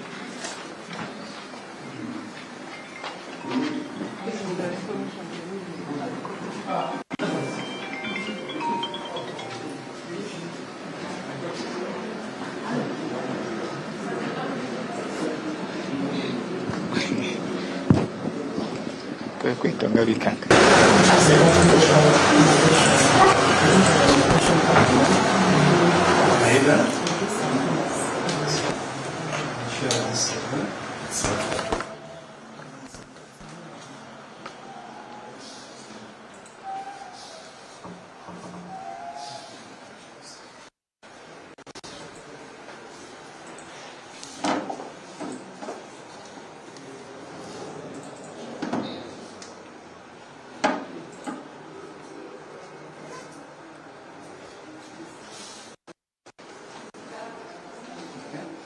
So said we want you to print and sign on the information you have given us.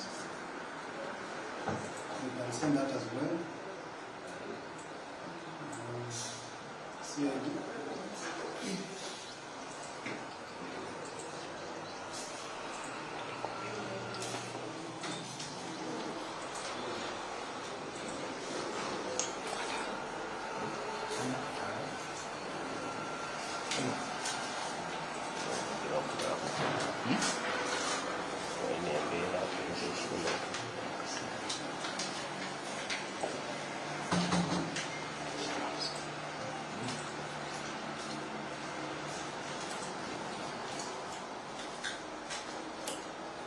That is for collections.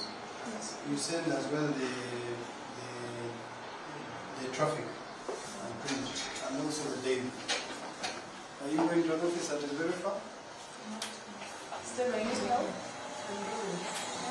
You need to print.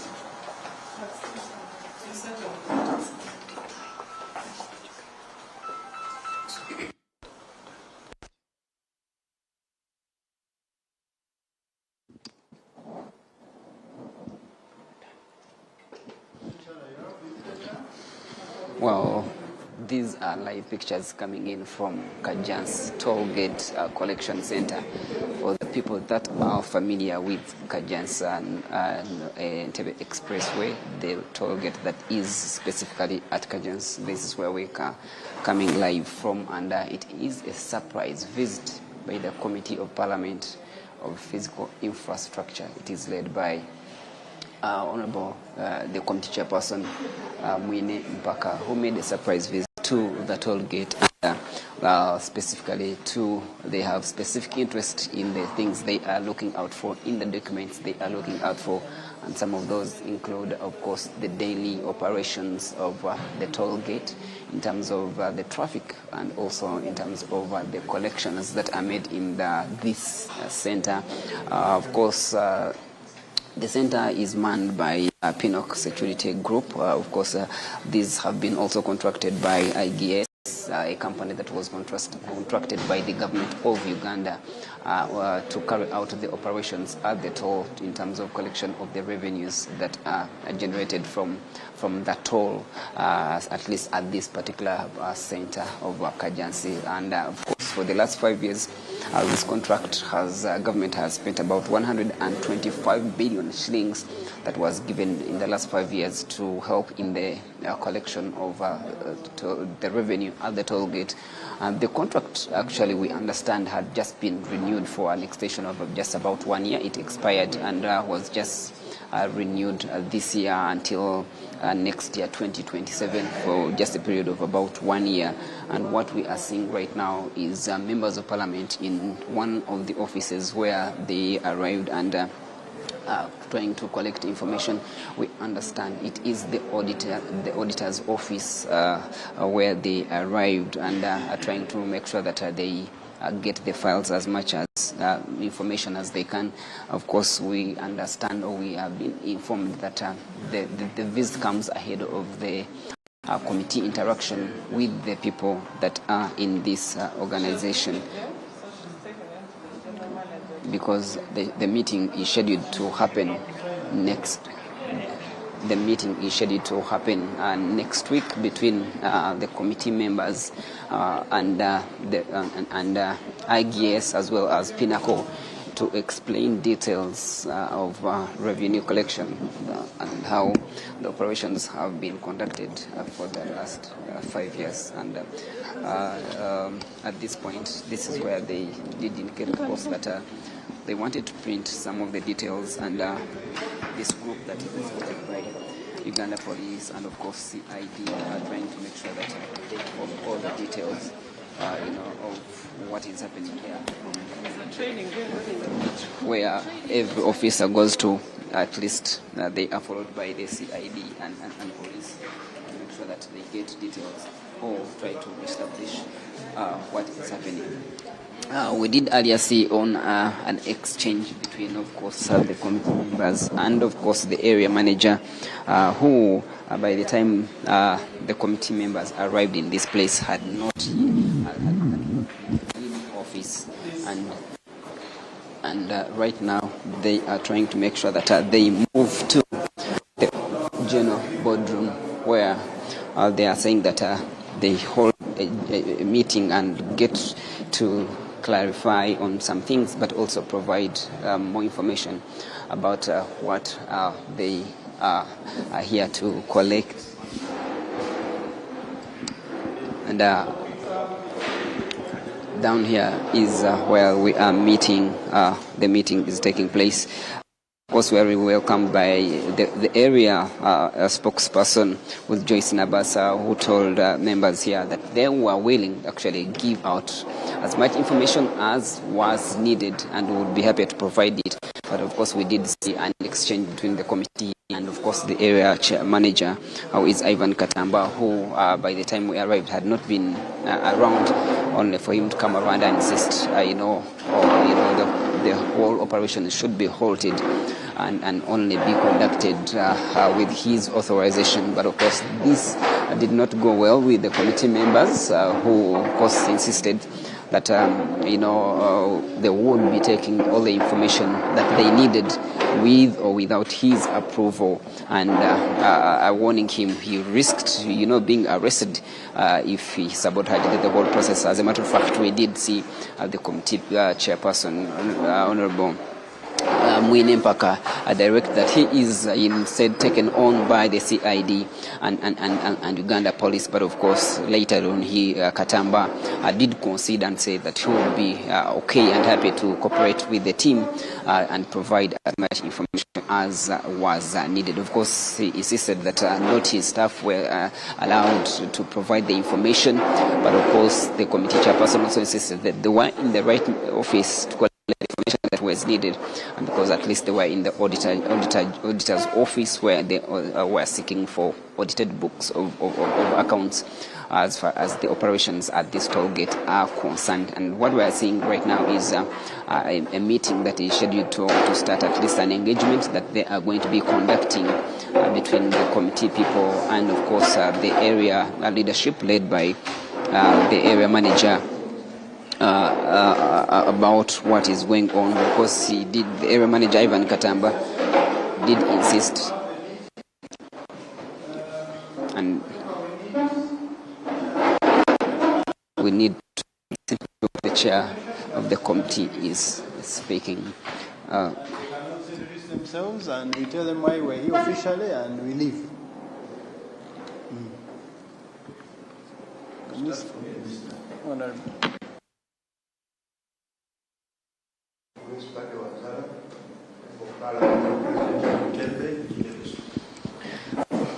Well, it is the introduction of the members of parliament trying to explain who they are and of course why they are here today.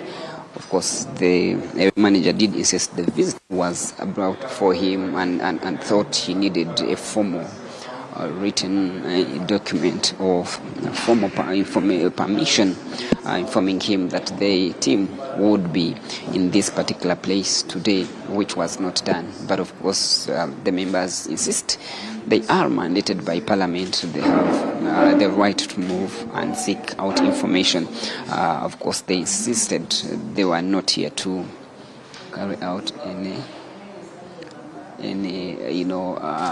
illegal activities, but of course insisting they are here to seek information and would be of course open to seeking that information anytime and any day in any office, provided they deem it necessary to aid their of course investigations as a committee. For now, we have looks like we are headed for a brief meeting between the committee people and of course the members here, and we want to hear of course what is going to be transpiring here. It is just a brief introduction that now is happening. Of course, the information that is out there, like I did earlier state, is of course meant to aid investigations that are coming into the committee. And next week, of course, the expectation is that the IGEA is a company that was contracted by government, and the company it contracted Pinnacle Security Limited, expected to appear and of course explain their operations before the Committee of Physical Infrastructure, a committee that is in charge of the road. I want to, of course, put the mic here and what exactly is being said. Under Aegis, heading this operation from 2024 to date, and I've been still continue to be given the mandate handling this road. Members of Parliament, you're welcome. Okay? Irrespective of what we have had to share, and also to realize your mandate and what it is that you do. But I can tell you we handle an operation here that is very sensitive with regards to information. But it is sensitive, but it's also very transparent. It's also very transparent because every year we share this information with the public. And once it's requested through the right means, we are more than available to share it. Okay? This is not the first time we have had an intervention like this. Like I spoke earlier, we have had forensic audits, both from the client, Ministry of Works, before it was what? UNRWA. Okay? We have had audits from the Office of the Auditor General. Okay? Sorry, the forensic audit was URA who came here. Okay, that was 2024. Pretty much took all the information that it is that they needed. Yeah, and we've sat down and cooperated to the best of our ability. This was sincerely very ad hoc for me. Okay, that we are operating a sensitive place. It could have resulted into some escalations that I was fearing could happen, but luckily did not happen. Because obviously there are people around who can understand and listen. Okay? In another era, it would have been something different. Because security here is also paramount. Yeah? So, in everything that I say or do, I do it with due consideration of how the operation goes. So, ladies and gentlemen, I'm here to answer any of your questions, listening to what it is that you want us to do, to have, prepare anything that you want me to go forward. Thank you. Okay. So basically we're here for information, but not a meeting. We are starting this investigation to establish circumstances surrounding the contract. It may end up leading to better recommendations. We are not accusing anyone of any wrongdoing. We just want to understand on behalf of Uganda how you are doing your job, because we know you are contracted. Government of Uganda, we had the Chinese company that constructed this road for us at a certain cost. We are aware we are behind schedule, but another contractor was contracted, known as Aegis, to collect the money for us and bank on our account. So we're here to check the systems. How is the money remitted? Is it all remitted? So that to inform Ugandans and they are comfortable. So we are here for the daily flow of traffic, the daily traffic flow of vehicles on all the 3 tolls. We are here for the audited books of accounts, much as they may not have that specific toll, I'm told, but we are here for them. We're also here for the daily remittances and monthly remittances onto the account of government. So anything that goes further, we shall have a discussion next week. We intend to have I may call it an investigation, but not all investigations are bad. But we intend to have an investigation that will not take more than a week, which means within 1 week, this committee must have a report to present to Parliament. We start Tuesday, we conclude Wednesday, or we conclude Thursday or Friday. So whatever we're doing is within the interests of us Ugandans, including you. So we're here just for information. We're not going to have a meeting. After we receive the information, we shall leave. We shall invite you to respond to questions with a bigger committee of about 30 members. At a date, I think, that will be communicated. So we're just here for information. We have received soft copies. You have the hard copy. We kindly request you append the signature because that information has come from your laptop. We want the audited books and we leave you. Okay, thank you very much. That, with regards to information, I'm going to give you if you have the time. Take you through the process physically as you see here. And I appreciate how it is that it is being collected and banked and how robust the system is. But if that is not the case, then it is okay. Whatever it is that we have with this information that is here, we can give that to you.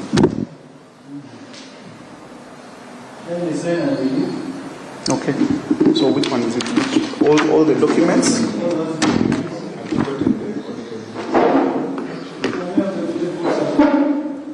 Audited books. I have actually received an instruction that any more information that you need, you pick from Ministry of Works.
So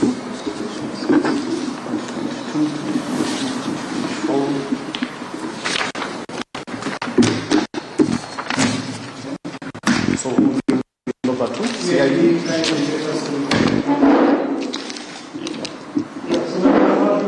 You can, Chair, he has not put the date, maybe you can add the date to it. And what else? Maybe just that. Yes, sir. Today is 29th.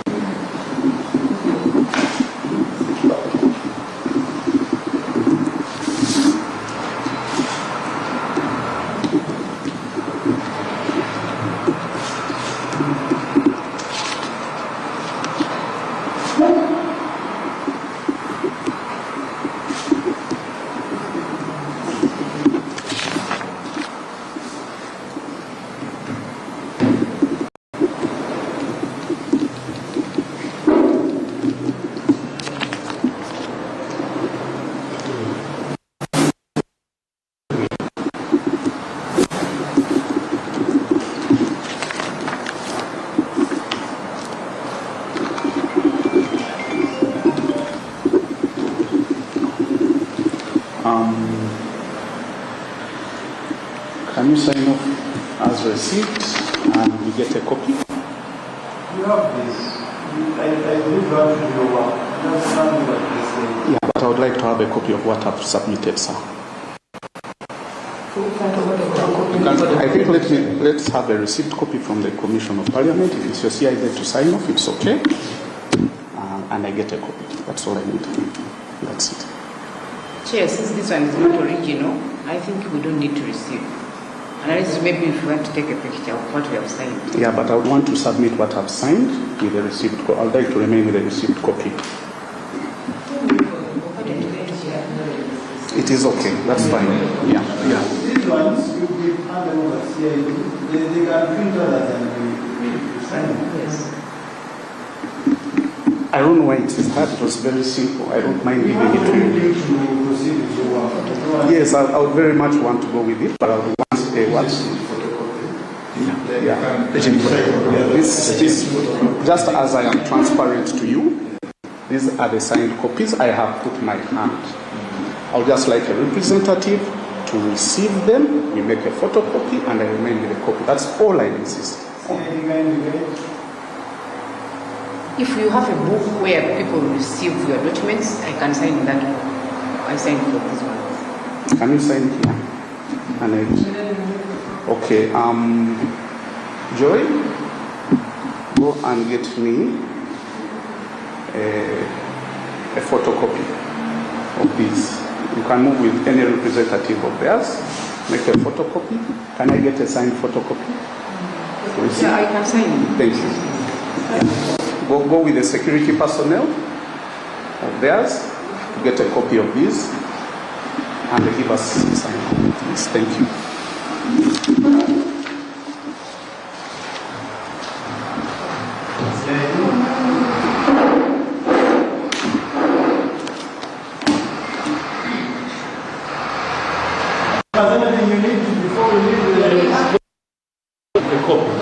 We can get you a contract. Please do.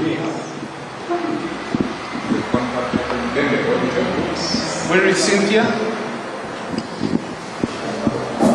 We need to get you a copy. Oh, the main contract was taken by URIA. So what I'm going to give you is a copy. Up to now, they haven't returned it. It's okay to have a copy. Yeah. Anything else? Is there a copy? Audited books. Then? Innovation agreement. I can give you a copy of the innovation agreement. That is very fine with me. Innovation agreement. Then the daily traffic. That's you've received already. It's what I've just signed off here. Anything else? The audited books, the financials. Okay, you want ADC's audited books? You want PSL's audited books? So we say we take because PSL has just been given this contract. We have just been given the contract in May 8th. So May this year? Yes. So with regards to the contract, I don't think that... You can do Egis. In Egis, eh?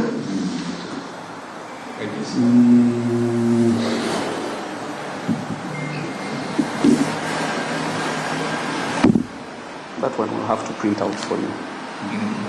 Okay? I'm a very transparent person. Okay? Allow me to call my lawyers, and within a minute or two, and I give that to you. Because I no longer represent Aegis. Okay? So I'm going to call the lawyers of Aegis, yeah, to give me the go-ahead to share that information with you. It won't take a minute, it won't take or two. But this is a private institution as well, and they already innovated. So I'm going to do follow up with some communication, and I get it through. And I'm not leaving this desk. Please follow up on that. Go and call them.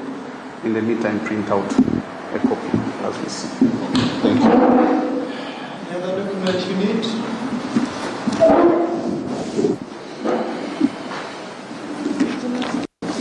Okay. Where is CID? I'll just try to have a receipt on these copies as I hand this over to you.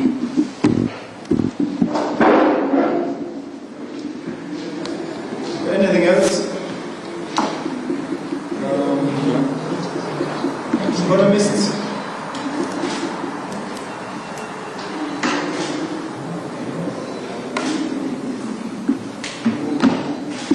Anything else? We shall go and look at this. In case we find any more information, we shall let you know, Mr. Chairman. Okay. Then you will communicate with the organization here. That is more for now.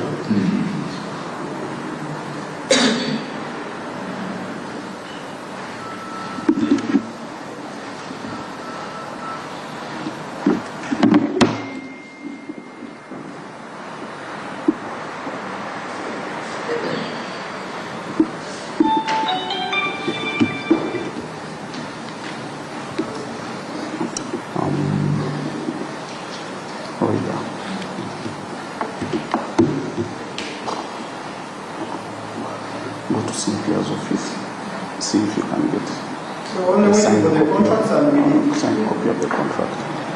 Then you come and tell me. If she doesn't have it, tell me. I see where I can get it. The novation, okay. Ladies and gentlemen, allow me, give me a few minutes to go and print for you the novation agreement. Is that fine? It's okay, we need it. Thank you.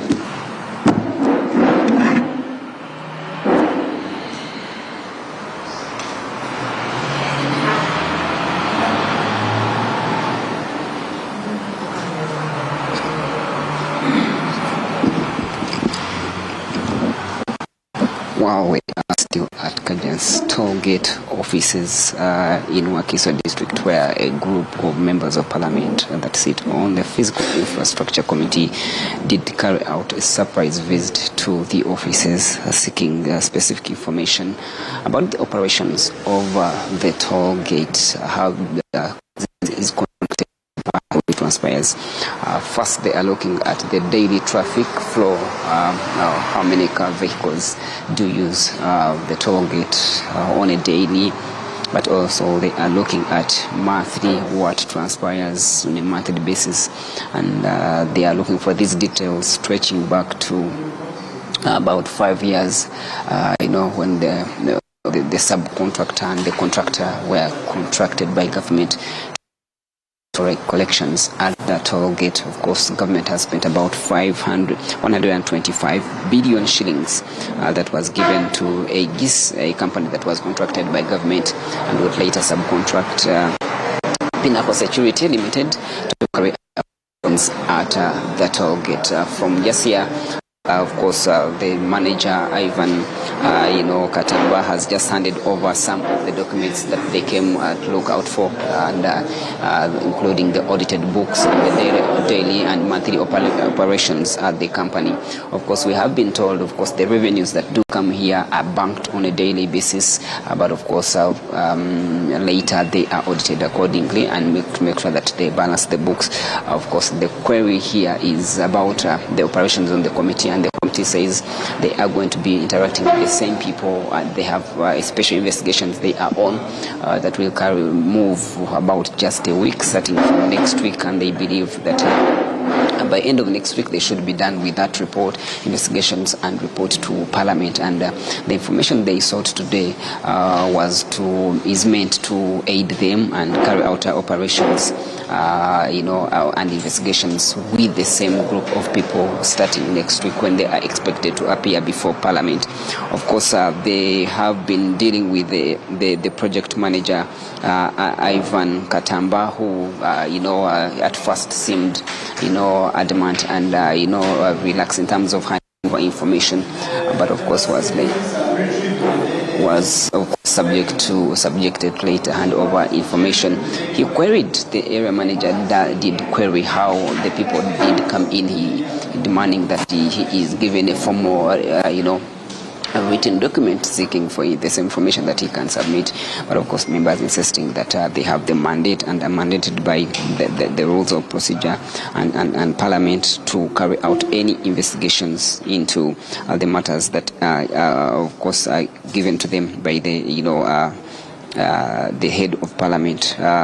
Of course, so the toll gate is one of those main roads that are in the country that are aiding, traffic flow, especially people that have made use of this road, going to Entebbe and different places, connecting different places and towns, especially along Entebbe Road. And today the focus turns to be at Kajas toll gate. These are the main offices where the operations are conducted from, explaining why the manager does also sit in this particular place. The team is led by, of course, the committee chairperson, Honorable Mwini Mpaka. It also has a group from the CID office. It also has a group from Uganda Police, and these, according to the committee chairperson, are here to enforce. Should the enforcement be needed, should the situation get to a level where there is resistance, they are mandated to carry out any arrest of any persons. And actually, the arrest almost happened here when the area manager did, order some of his staff to stop providing information, but of course he did later concede and accepted, allowing that the information is given, as much as needed, conceding and also asking that he can actually set people down and they agree on the information that is needed, and he provided for them. We did see him sign on some of the documents that were submitted on, but of course he also did state to this committee that he has received clear instructions from unknown people, at least from the people that we are yet to know, who told him that he should not be disclosing any further information to these committee members, and any other information sought should be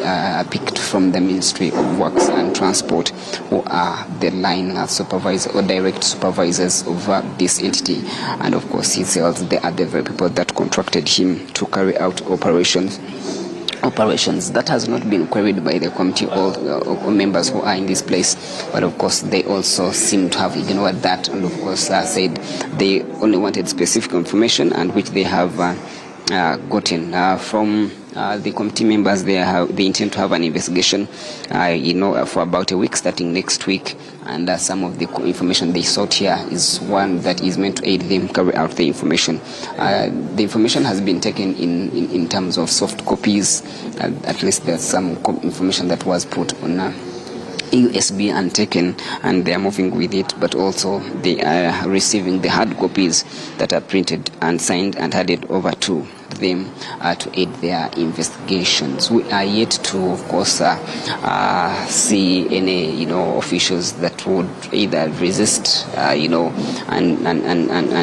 was trying to sabotage the exercise, apart from the incident that did earlier happen, where the manager had said that none of his staff should be providing the information except him, even when the committee members were in the office of the auditor, where they sought audited books of accounts, and they did insist that they were in the right office, and despite the resistance from the area manager, Ivan Katamba, the committee is still here, and what they are waiting for right now are the contracts that had been given to the team. Of course, the team had about 5 years contract in which government spent over 125 billion shillings to aid in collection of revenue, on behalf of government. But of course, the contract did expire and has only been renewed with just 1 year extension running up to the year 2027, which they acknowledge, and they are asking for professional documents that are accompanying these contracts, and they want to also assess them in their investigations to try to establish how operations are conducted here. Probably these are some of those efforts in Kisanja: no corruption in Kisanja, no more sleep, where the government and the president has clearly stated that they expect effectiveness and they expect returns to come out where they are expected in terms of the operations are trusted with government revenue and government resources and public offices to explain clearly how they carry out businesses, how they conduct themselves, and how they treat people, or even account for every resource or every penny that is given to them, at least from the consolidated fund. Every year, government spends lots of money to different entities, to aid artists in specific operations, and yet, there seems to be a few that do, match or meet the required expectations from the government, and these are some of those efforts that have been there. The expressway here is one of those that is now being queried. How the operations are conducted according to, of course, the Ministry of Works, but the Ministry of Works did also subcontract other people that are carrying out, the works and the collections, on behalf of the government. Expressway was built by government and in cooperation with Chinese companies, and of course the road was opened for public use, but of course it is one of those few paid for roads that we have in this country, where members have to pay to access them, and of course the collections, part of the collections meant to aid in paying the debt of the company that did construct the. So looks like now a few things are being queried in terms of the revenue that is being collected and what is being dispersed. These people are here that are in charge. The Pinnacle Security Limited does collect the revenues or the toll fees that is paid at all toll gates, on the Entebbe Express, and we have been told that on a daily they are supposed to be remitting these funds to the accounts of government, and that is what is being investigated right now. How much is collected on a daily, how much is deposited on a daily. It seems to be another interesting discussion here happening between the committee chair and the company spokesperson. Yes, we've had those cases of people passing through forcefully. It's a campaign actually we are about to roll out. 2,000 cars in July went through forceful. Violations are not only forceful, you can have system violations where someone, you see, like where they stop and exceed the system. So the system captures that you've passed, and yet your vehicle is just long sometimes. So that registers as a violation, but they come back and reconcile it. The toll specialist can explain. It has to appear because already the system has captured it as a violation. But it is verified after. So this NFC traffic accumulation by contract type, what does this mean? I think I can call a toll specialist to explain things for you. Can you also give us the tariff chart for these classes? Different classes? Yeah, the payments. Class 1, class 2. Class 1, class 2, class 3, class 4A and 4B. There are different payments. Like class 1 is the motorcycles that are 400cc and above. This one pays cash 3,000 Ghana shillings. Class 2 is our saloon vehicles. Those ones also pay 5,000, but these ones are mixed with the card users here. The NFC is separated here. So class 2 has our normal salon cars. Class 3 has more axles. Class 4 has more axles than 3, like that. So that's how they are classified. Let us say classification. It should be one page. Very good. They need explanation. Get us the classification. Class 1, class 2. Let me get the classification because I have it. Even our website has all the information on different classes. Okay. Yeah. Then they were explaining NFC and the different violations, how they happen. I think that will be it when you come. Yes. Now we just need information. About the classification, I can write our website. So can we get the contract and get moving?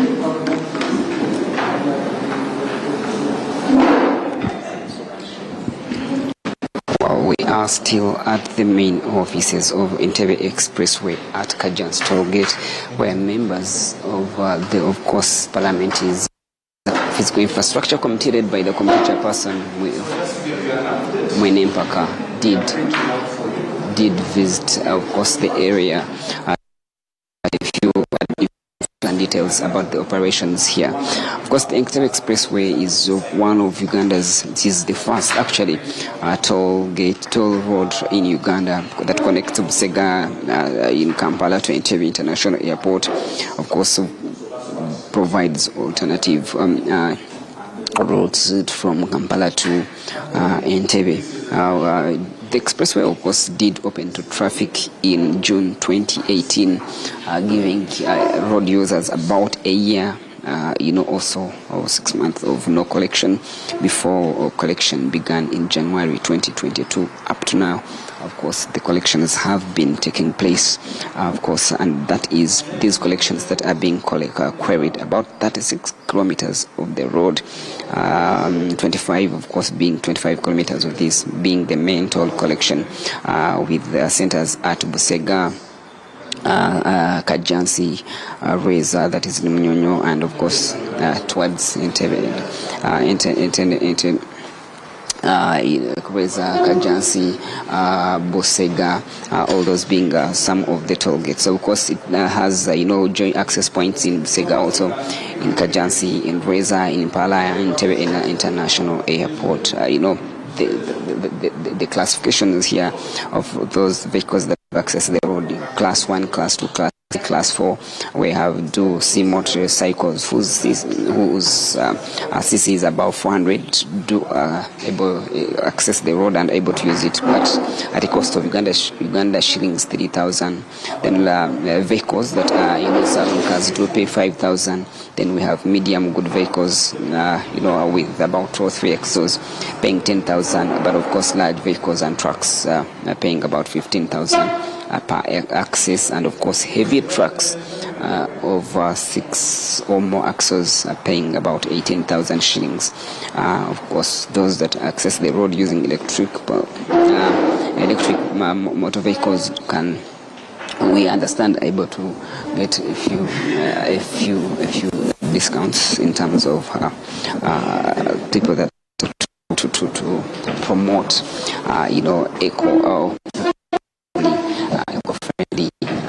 eco-friendly environment. But we are still at Kajansi Expressway offices, where the committee members from the Physical Infrastructure Committee did visit the offices. A surprise visit for many of the people that work and operate under these offices, and they are here to collect information regarding the operations of this road that stretches for 36.9 kilometers.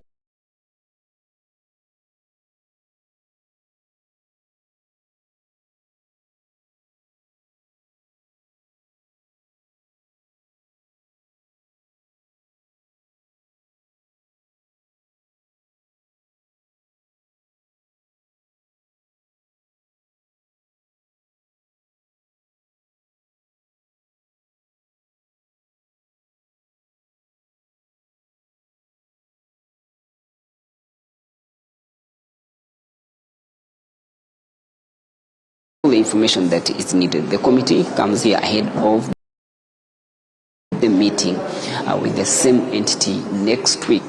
We understand the meetings are scheduled to start at least on Tuesday, and to make inquiries into how the operations have been conducted here. Some of the information that they did seek is audited books of accounts for the last 5 years. Of course, we know the last 5 years when this company was contracted by government and the Ministry of Works and Transport to collect revenue at the toll gates on this Entebbe Expressway.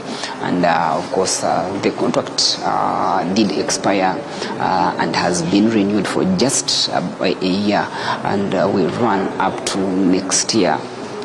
And of course, now they want to look at how the last 5 years have been, in terms of operations, who was accessing the gate, the toll gate, how much were they paying, how many people are accessing the gate using a card or that have to receive discounts. But of course, from what we did get a few minutes later, is there are even those that have been forcefully accessing the toll gate. We do not know how, and those are some of the things probably that will have to be explained in the committee when they meet the committee members next week. Of course, there are from a few highlights in some of the documents received. The committee chairperson did point to some of the things that he queried was forcefully accessing the toll gate, and of course the area spokesperson did say that some do forcefully access them, but then long vehicles sometimes are viewed and seen as errors. So we are of course yet to leave, and at least from what we know is they are waiting for specific documents, the contract that was given, and then they are able to leave. From the committee, people are not really here to interrogate anyone, but rather collect information in as far as the operations here are concerned, and that's all they are waiting for to depart. We expect that in a few minutes they will surely be departing the premises of the entity. Of course, the visit did not come, with ease, especially for people that do operate here. Of course, they did query why they were not informed prior, because they did indicate that for as many entities, including Uganda Revenue Authority, has come here to query them. Ministry of Works and Transport has come here, but all those entities have visited them formally and officially by first writing and informing them, and they happy with the surprise visit of this committee that is led by the committee chairperson, Honorable Mwine Mpaka, who is the head of the Physical Infrastructure Committee. According to the chairperson, they are scheduled to have an interrogation or an investigation that is meant to take just about a week, starting from next week, investigating the operations of the entity for at least for the last 5 years, and of course, with the entity having a 1-year extension, they also asked for drafted operations documents for the next 1 year also, because their contract is set to expire in 2027. Looks like the Chisanja No Sleep, Chisanja No Corruption is stepping out to reach to entities like Pinnock Security Company, who are the direct collectors on the on the toll gates. They collect revenue on behalf of Aegis Company, which was contracted by the Ministry of Works and Government to collect revenue here. Of course, part of the revenue is meant to aid in the payment of the revenue, of course, of the date. My part of the bills that was used to construct the road has never been cleared. At least that is what is known, and so the collections are meant to address some of that, but of course government is now trying to follow up and see is what is collected what is being remitted to the accounts of government, because much as the daily operations do occur here, collections are meant to be deposited on the accounts of government on a daily basis. That's what we have been told, at least. And so the queries are whether how much is what is being collected is what is being spent on or as deposited on the accounts of government. And we are still here. We wait. It is a few members of parliament accompanying Honorable Mwine Mpaka. Of course, being patient, waiting for a few of the documents to try to make sure that they get the information that they need. Of course, the manager did tell them that at least more information beyond what they have been able to provide, including the books of audited books of accounts and the daily operations, they should be contacting the Ministry of Works. He says that is an instruction that he has just received. We do not know from whom he received the instruction from, but of course we also know the Ministry of Works has also been under scrutiny with a few of project engineers being fired by the President. The PS also has been, dealt with in regards to mismanagement of a few projects. So if he says he has received instructions, we are yet to establish who instructed the manager to make sure that they cease giving out more information, and we do not know which specific information or whether there is specific information that they have been barred from giving out to this member of parliament.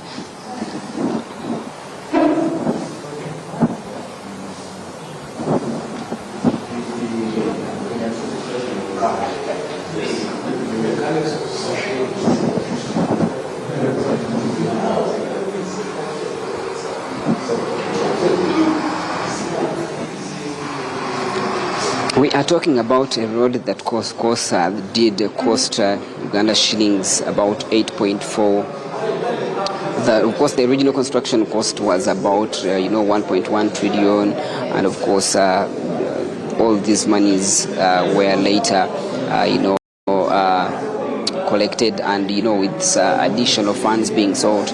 Much of the funding comes from China.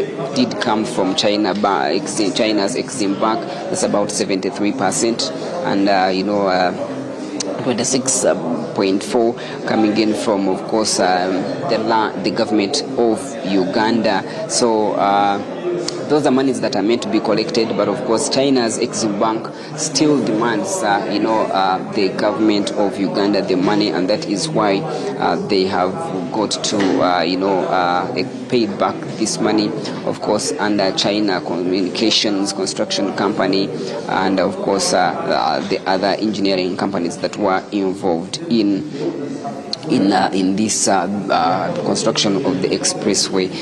We know that the part of the collections that are collected on a daily do go to payment of the date of the revenue that was collected, of the revenue that was spent on the construction of the road. But for now, the questions surrounding whether the right amount is, paid to the accounts of government on a daily, because at least that is what is expected from them. Daily collections are picked, and the expectation is there is daily remittance into the accounts of government. Of course, it is one of the most expensive roads, Entebbe Expressway, one of the most expensive roads ever constructed, in Uganda.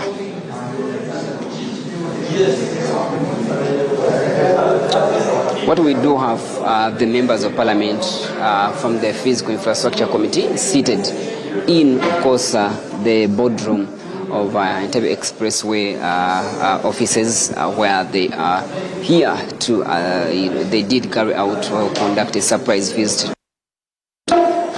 They are trying to collect information in regards to the investigations that they expect to carry out as far as this entity is concerned, or the operations are concerned. Of course, they are looking out for the books, the audited books of accounts. We have also them query the daily operations in terms of which cars access the toll gate on a daily, on a monthly, and annually, and they are stretching to as far back as 5 years when the company was subcontracted to carry out operations at the toll gate and collecting the toll fee on behalf of government. So they are waiting for a few documents to make sure that they are handed to them, and they will be departing the area. Of course, not so many expected them to be coming in, and you will say that they were. Many were caught by surprise, seeing the members of parliament as flow custom their offices, introducing them and seeking for documents. Of course, the opposition that they did receive here was a little bit, kind of low, because there was resistance from the area manager, but of course later realized that his resistance may not be yielding much in terms of what was here or what was expected, or what the committee members had come to pick, revealing to him that they would be picking the information they want, whether he is permitting them or not permitting them, either way. So much as he had earlier, of course, instructed his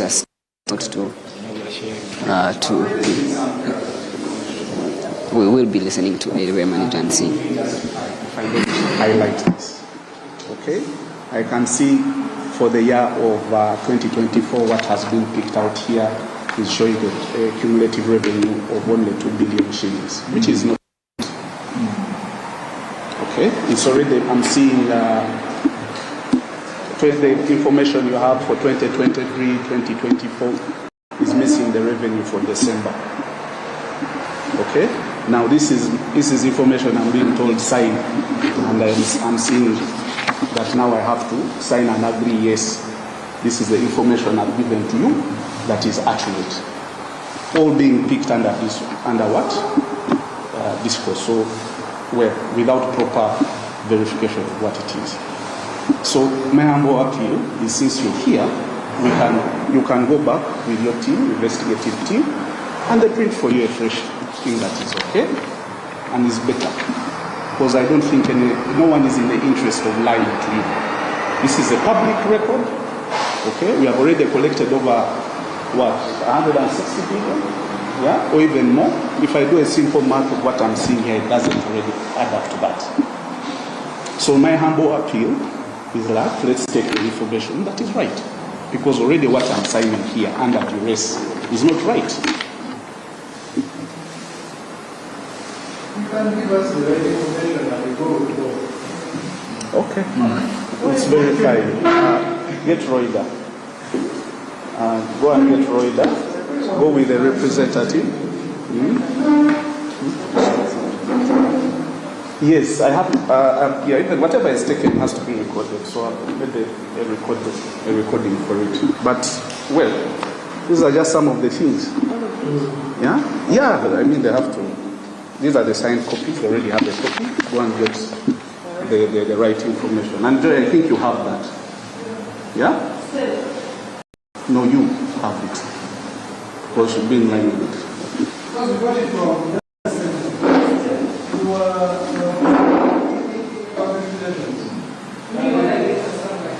and we got it from audit.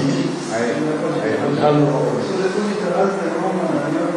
No, I think she has the right one, but because she was doing it in a rush. That's why let's go back to her. The idea that you give us the order. Fine, yeah, you do that. Thank you. Yeah, go and verify.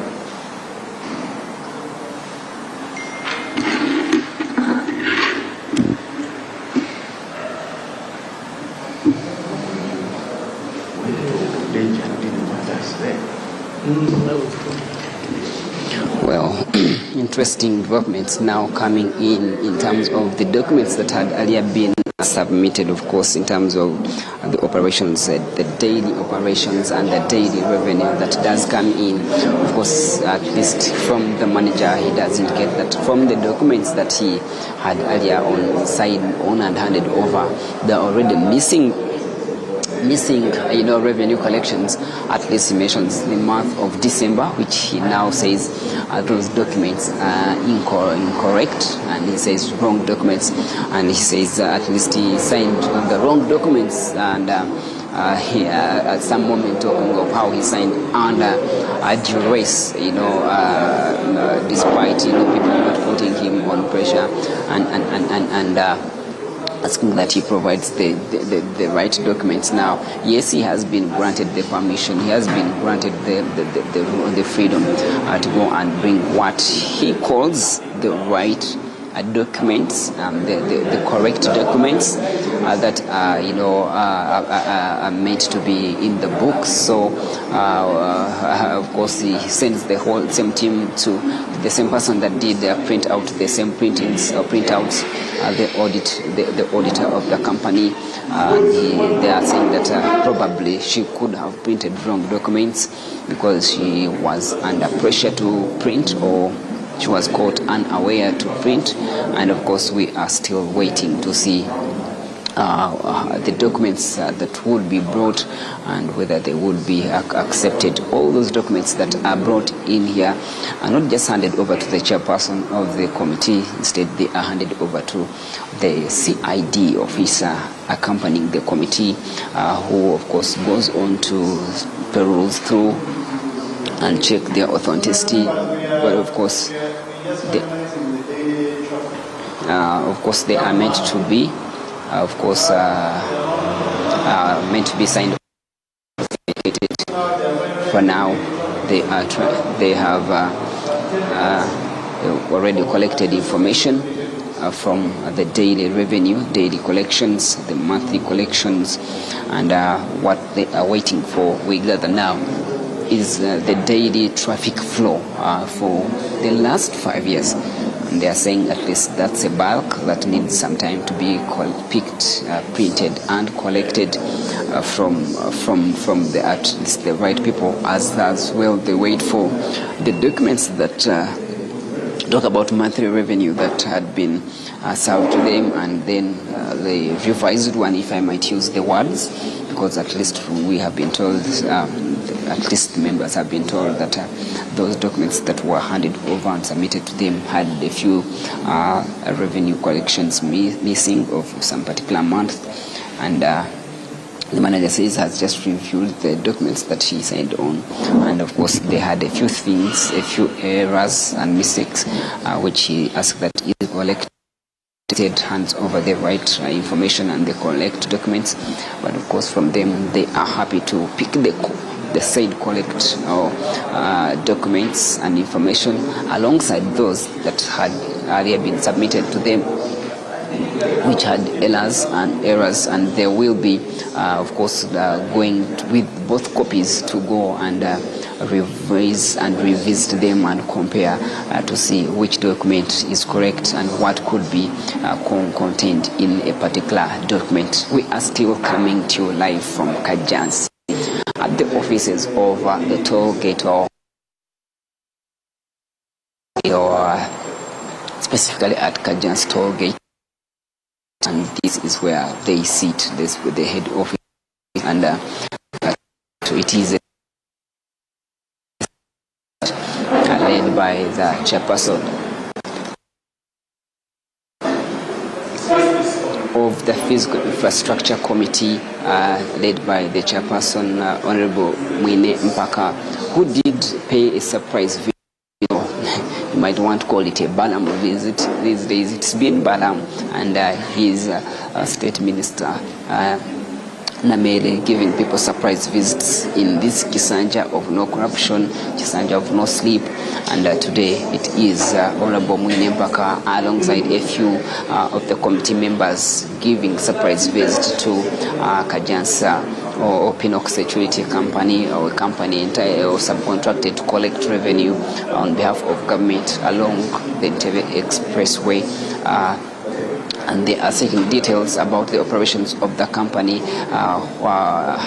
daily traffic, the monthly traffic, and of course, the annual traffic as well. They are trying to compare who came in on a daily, who left, who paid how much, which vehicles did come in, and we know that access to Entebbe Expressway is categorized in terms of who has access to the road and how much they pay, with of course motorcycles of about 400cc being the only ones allowed on that to use the expressway, and they are paying about Uganda shillings 3,000 per access. That is, if you, for example, you're moving from Kajans to Entebbe and use this particular toll gate where we are at, that if you are using that particular motorcycle of over 400cc, then you are meant to pay 3,000 as you are going, and if you happen to come back and using the same road, then at some point where you access the expressway from the opposite direction or from a different direction, you will also have to pay 3,000. It is not a to and fro ticket. Instead, every payment or every ticket is a one-way ticket. So when you access it from going to where you're going, you'll be asked to pay, and if you want to return, you will also be having to pay. The small cars, if I might use that word, the saloon cars, would cost about 5,000. But of course, we have a chairperson, Winnie Parker speaking, and let's listen into what he has to say. A very big variation. They say it was an error, so I've asked them to sign both. We are going to go with both. A very big. The 2023 and 2024 was missing December on both, but also now the values for each month have changed for both 2023 and 2024. So it means the total has increased enormously. So we're going to take both, and we shall reconcile because we have daily collections. So we're going to reconcile daily collections. I would like to indicate clearly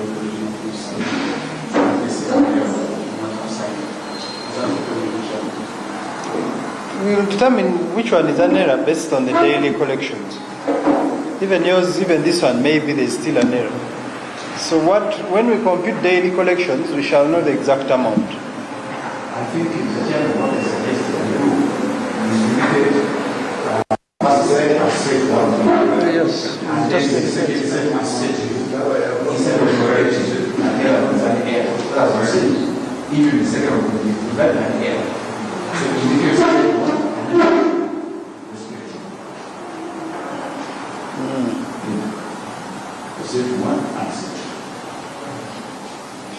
It's just one paper, not everything. It's just one.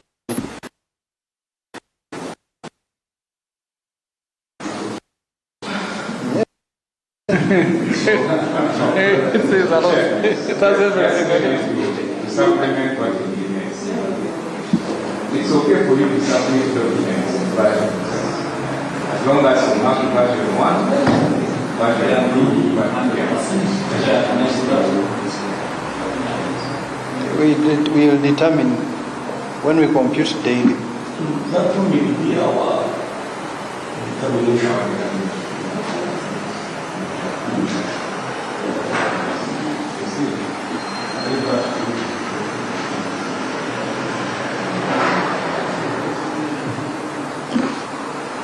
And they will come with also theirs when they are coming to meet the committee.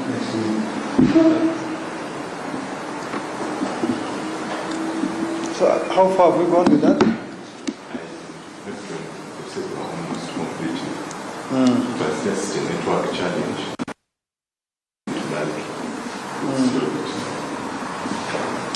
So how long? Specified by the sector.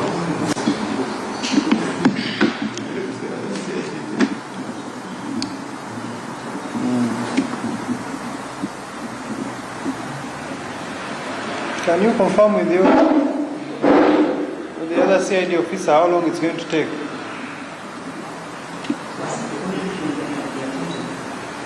And the audited books. But then what's the most important is the flash.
It's okay.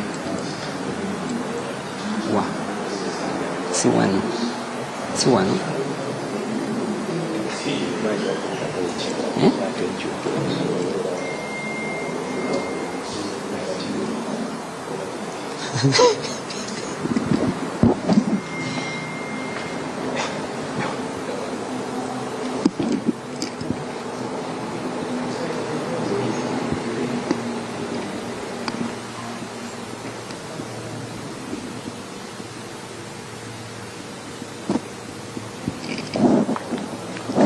We are still at Kajansi toll gate offices.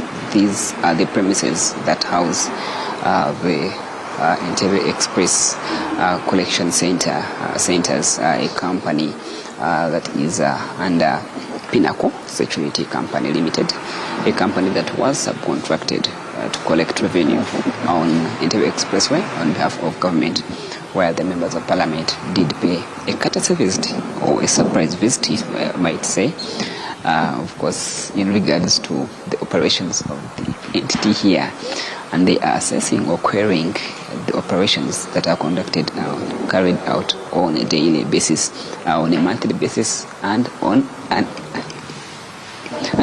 annual basis. They are seeking details that have to do with the vehicles that access the road, how much they pay, who accesses, and when did they access.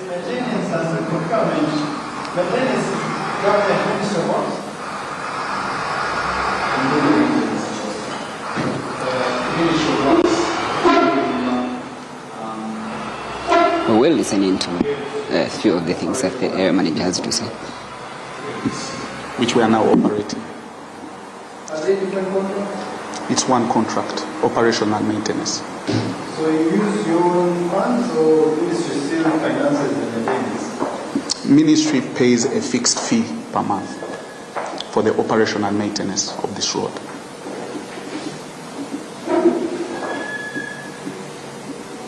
Does that fall under the previous 125 million? Yes. So is it like a service level contract? Pretty much so. It's a performance-based contract. So once I've met the performance in a month, I am assessed and paid according to the compliance. It's also savvy to know that if there are any deductions that need to be made, they make the deductions. And so.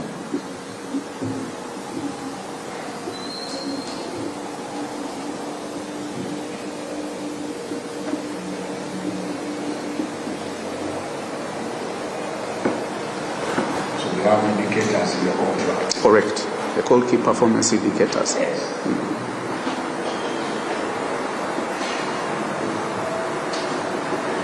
Once you meet them, you are paid. Yes. Without necessarily measuring the size of the pothole? No. They measure. They measure. They still measure? Yes. As their backup. If there are potholes, they'll measure what does the KPI state. The KPI state, the road is supposed to be smooth, maybe at any one time. Yeah. If the measurement says not more than 3 square meters of the road should have potholes, they will go. We will measure. Thank you. I can give you a simple one that is there, which is the most complex. I am not supposed to have the grass higher than 100 millimeters. Yes, I know. So all year round, I have to have it kept lower than that.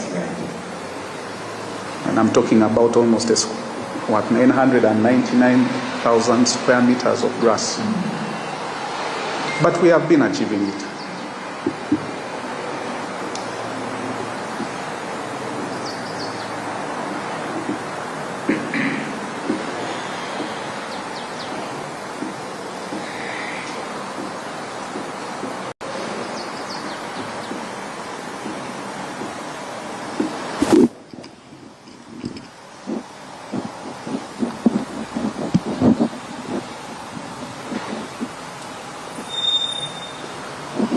We are still coming live from Kajansi at the offices of Pinnacle Company Security Limited, specifically at Kajansi toll gate, where they pitched Campo, where they have their headquarters, the company that was subcontracted to carry out revenue. This our presence here follows a surprise visit to the entity by the Parliament Committee on Physical Infrastructure, led by the committee chairperson, Honorable Mwini Mpaka, who came to seek for specific information about the operations here, and in terms of numbers, in what looks to be another operation or another visit of, fulfillment of Chisanja, no corruption. Of course, we know that the entity here is supervised by the Ministry of Works. Ministry of Works has had its own issues, and of course revelations, the latest revelations from the ministry were that about 6 engineers were fired by the president. Those that were supervising specific roles and construction of specific roles, they have been fired. We have issues that are also surrounding the ministry PS, also being queried and the operation. So here the members of parliament are also here querying the operations of Pinnacle Security Company Limited, a company that was subcontracted to carry out operations on the expressway, Uganda's first toll express road, of course commissioned in 2022, and allowing Ugandans to start using it ahead of course payment of toll fee. People have got to pay about 3,000, 5,000, 10,000, 15,000 and 18,000, depending on the nature of the vehicle you are using to access the expressway.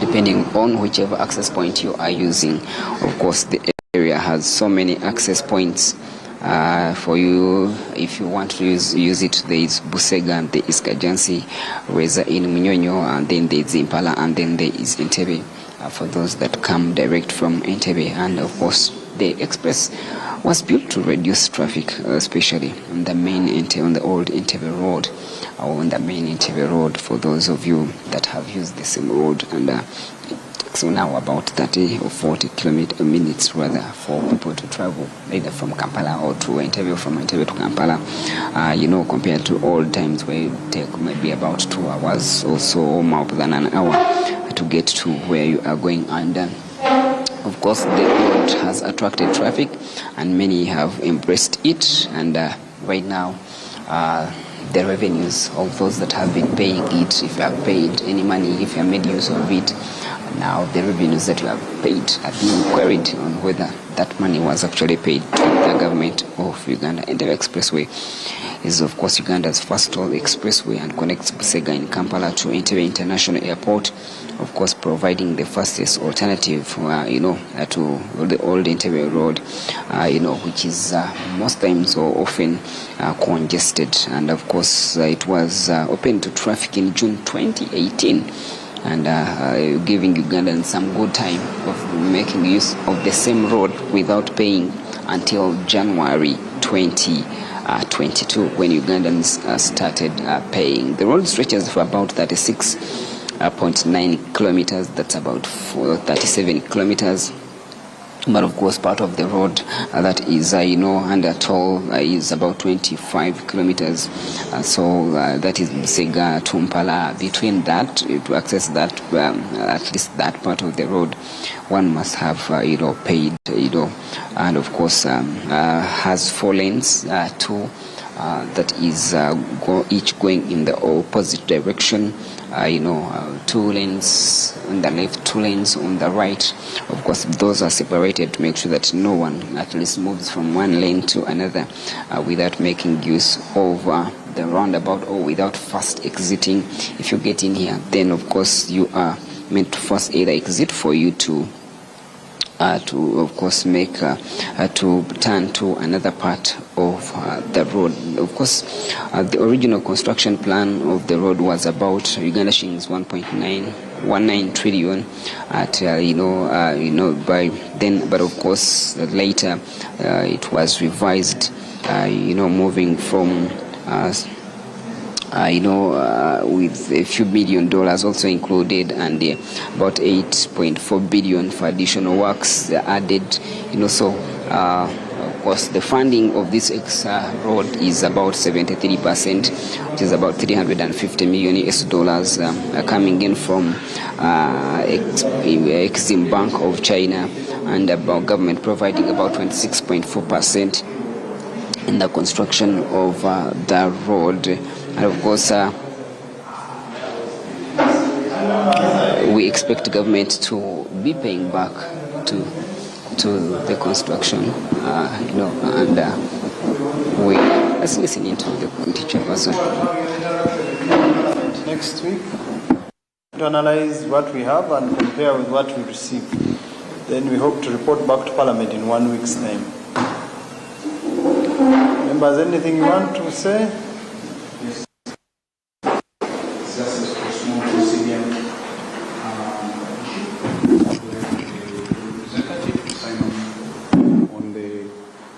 Soft copies that have been given to the physical committee, confirmation that they have been received. That's all.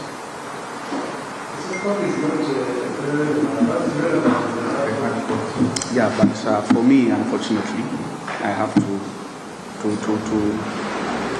to be as transparent as possible. That this has been taken and this has been given. That's all I request. Thank you. Because everything we have received within the concept of CIP. Yes, that's all I need. If legal can representative.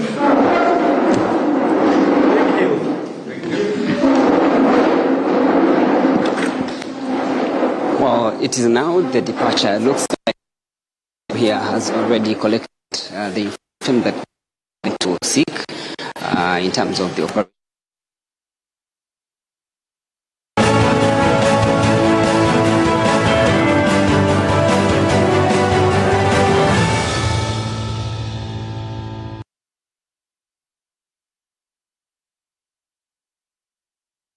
To get clarity of some issues.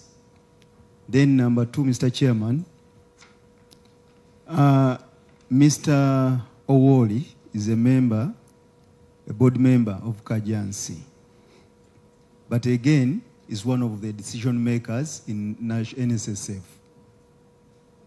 Are you there as a board member to benefit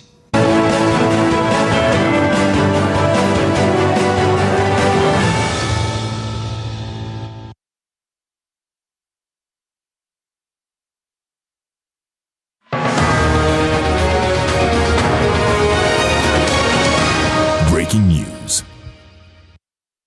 5 years has been given the leeway or the authorization to again collect on our behalf and deposit. So we don't know how religious the company may be to deposit all the money it collects daily to this account. So we are here to do a pre-investigation. We have come to collect data. We want to establish the number of vehicles as per their camera systems that have passed through here for the past 6 years. And we have managed to retrieve the information. We have also come to retrieve the amount of money they have been banking daily.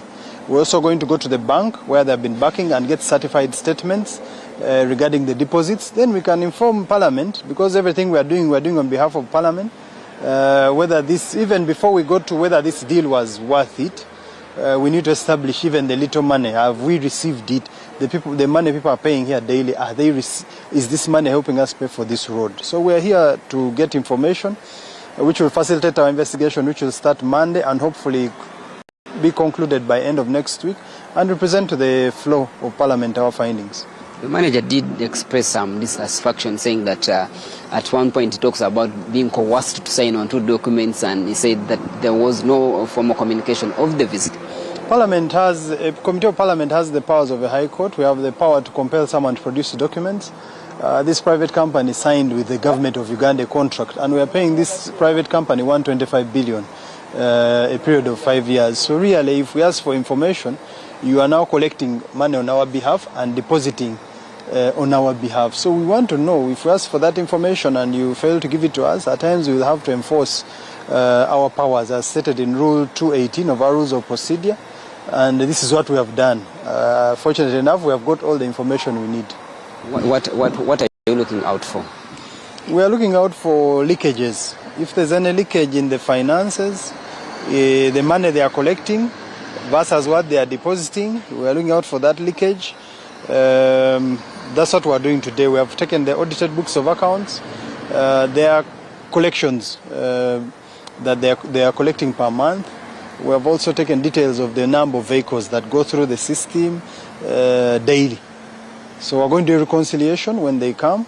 Then we also invite the Ministry of Works. We want to establish whether how they came to this arrangement. Is this a good deal for Uganda? The road, basically, we all need this road. But this is a road we must pay for. So we want to establish, even before we set up other road tolls, are there any challenges we should be prepared for? In terms of course, figures, the chair did already highlight documents that he said had errors and then others are original. How are you handling that? Whatever we have received, yes, I think the managing director stated that the ones he first gave us could have errors, so he has given us a fresh one. It is okay.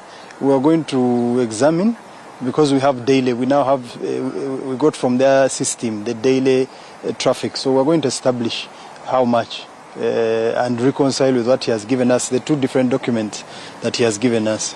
Thank you, Chair. Thank you. That is the Committee Chairperson for Physical Infrastructure of Parliament, Honorable Mwine Mpaka, after, of course, visiting the toll gate at Kajans, where they have, of course, the company, PNOC, did come, have their offices here, aiding government in terms of collections of revenue on behalf of the government. But that is what is happening here. The investigation, the information has been picked, and, of course, they return to Parliament ahead of the investigations that are starting off next week. I want to hand you back at NBS, but of course I know we are now linking to the Committee of COSASE, of course, who are scrutinizing, of course, the operations of NSSF. Ramson Mhire for NBS from Kajansi. I return to NBS at the Political Command Center, go straight, of course, into the Committee of COSASE. And to replace that is in line with the swap we talked about earlier. So I hope that clarifies. So you bought from Nzei and Amama? No, and Amma Limited. Okay, and Amma Limited. Yes, it's a legal entity. Then after buying, one of the sellers of vendor is still using the land. No, they were already on the land. And as part of the sale, there was that MOU that provided that a swap should happen. So they occupy the land? Not all the land. Part of the land. Of the land. The fund occupies most of the land. In fact, that's why we've been able to develop the ongoing project the MD talked about. So we hold most of the land, but we still need a balance, and he still holds part of that land. So that is the subject of the swap. Okay. Maybe a clarity, Council Tabita. Why was there a need to make an MOU on top of a sale agreement? Of course, we are mindful that we've not yet got the documents which we plan, Province Avail, but ordinarily the sale agreement should be self-execution. Absolutely. Why was there a need to make an MOU to? I agree. And Chair, with respect, like I said, ideally the sale agreement would have been conclusive in itself, including the land that had been bought and all that. However, for reasons that I am not privy to, that is the situation. So let's turn to our representative in Uganda, please. Let's move chronologically up to the now. You seem to know about cows on the land. Your colleagues are telling us some of the cows, or all the cows are for Amos Nzei. Now, you are disputing that fact. Where were you getting your information? Do you have some conflict of interest somewhere? Just be clear so that our record is... Chair, there is no conflict of interest at all. And both answers are right. Like they have said, let me explain. The gentleman Amos has about 100 acres in his possession, yeah? In that 100 acres, he keeps some cows. The fund has the balance of 300 acres plus of empty land that has just started being developed. Part of that land, the local community occasionally requests the fund to allow them to graze their animals there.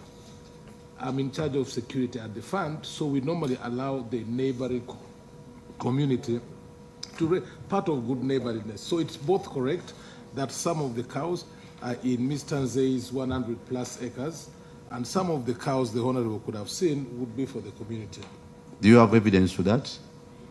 I know it because I approve it. The fund approves it for neighbors once in a while to raise. So there is no written evidence. Could you give the committee at least a copy of such alleged approval for any member of the committee? For allowing members of the public or any other person to utilize the land?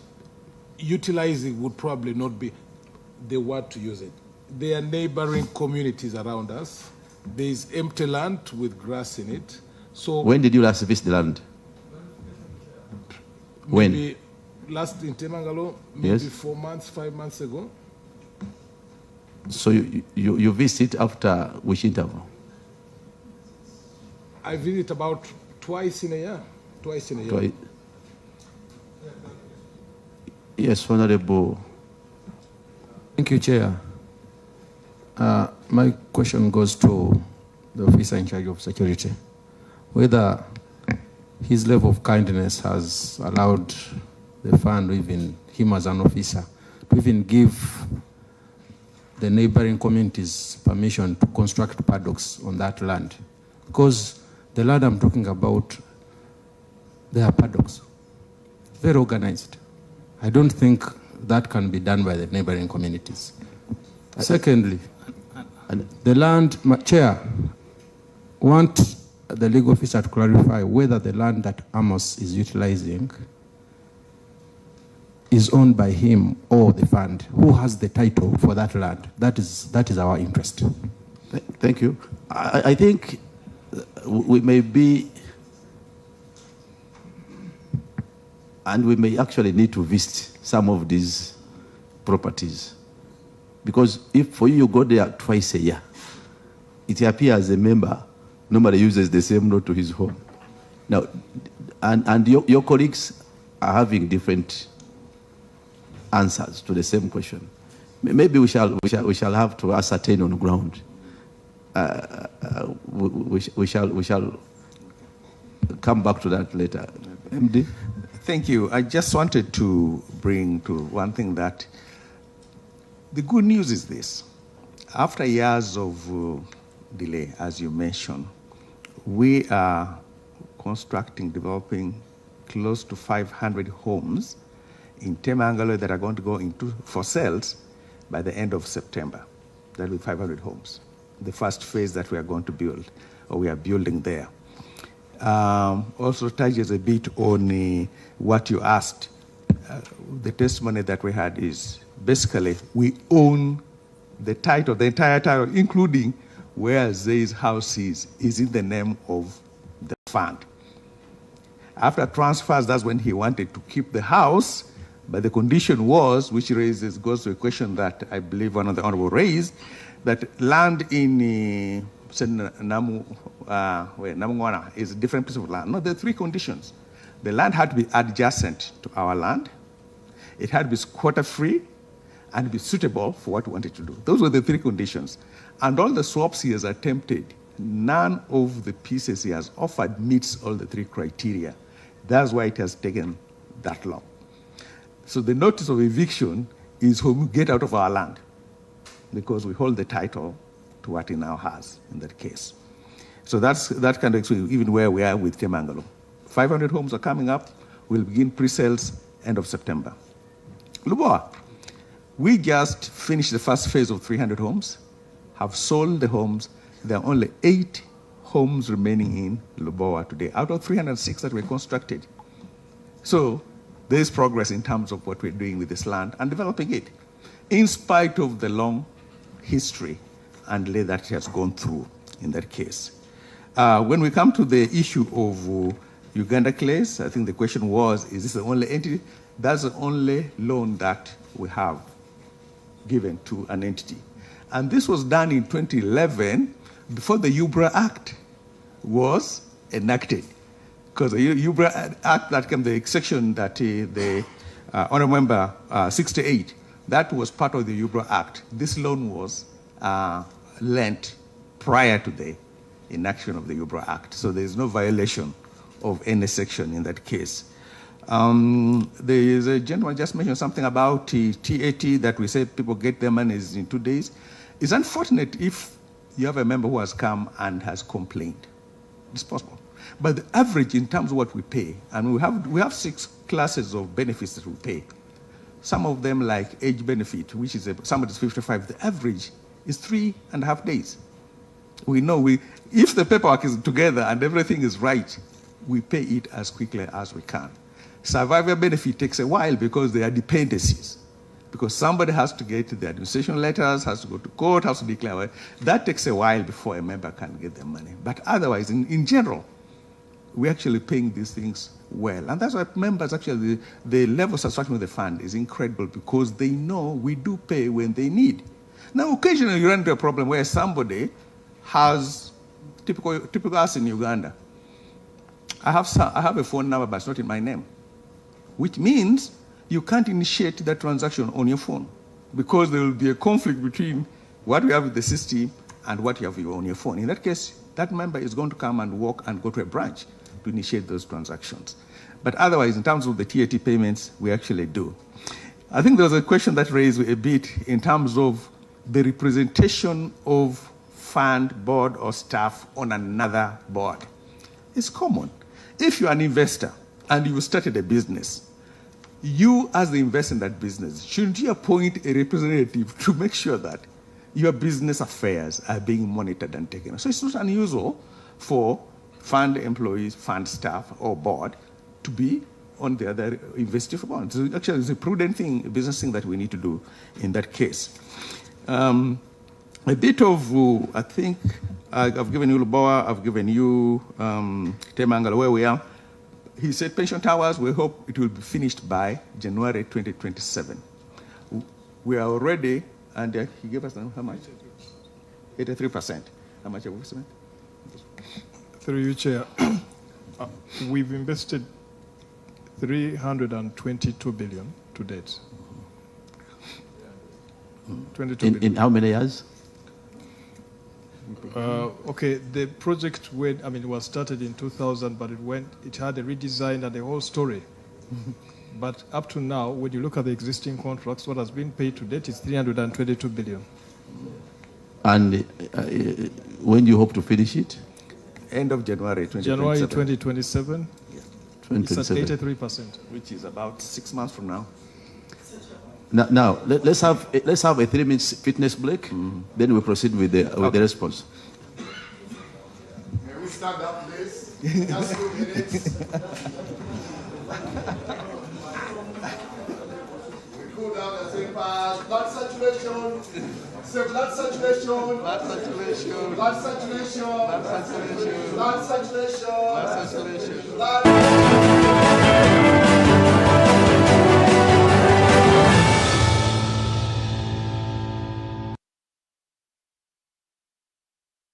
Billions are invested, promises are made, projects are launched.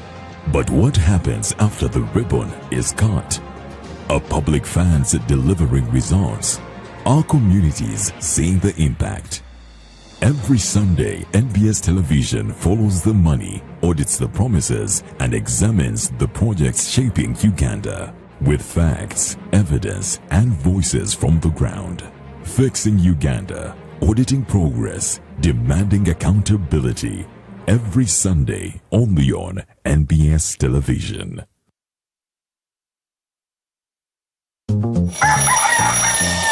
MTN voice bundle. Load. Hey. Hello, Mama. Hey, it is me, your son, Opio. Hey, now, Mama, listen to me. MTN has the offer. Yes, it has the offer. You load from 7 a.m. to 8 a.m. Now, they have free MTN to MTN minutes. And those minutes are there all day. So you load, you'll thank me later. Load an MTN voice bundle between 7 a.m. and 8 a.m. and get 3 free MTN to MTN minutes valid all day. Dial *100 *21# and get your free minutes bully daily. Free your fire with free minutes from MTN. Together, our connection is unstoppable. MTN.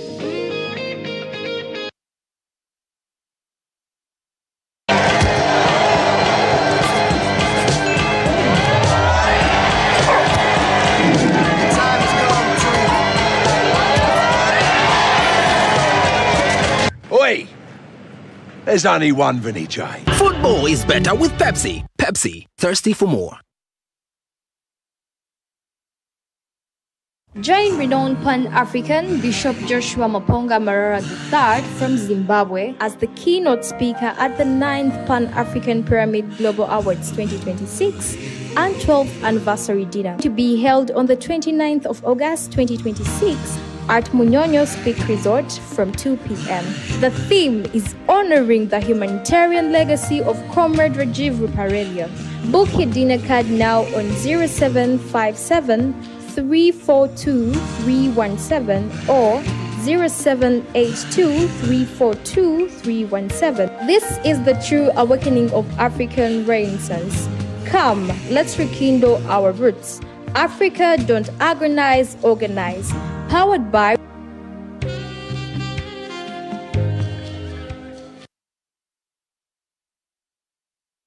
I am called Ajao Salima. I am a social worker by profession. Before getting the phone, because yes, I had this small phone, how would I get the platforms and what? So bringing that phone alone was big help. And then adding on the training after receiving the phone even made now life easier.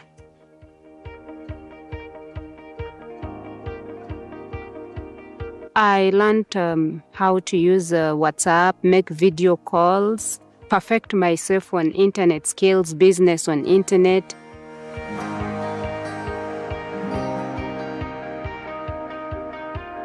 There was a challenge of networking. But after showing me how to use the Facebook, the WhatsApp, now at least even if I borrow the phone, I can use. I even got a chance to join some platforms that helped me to get maybe job adverts when they are there.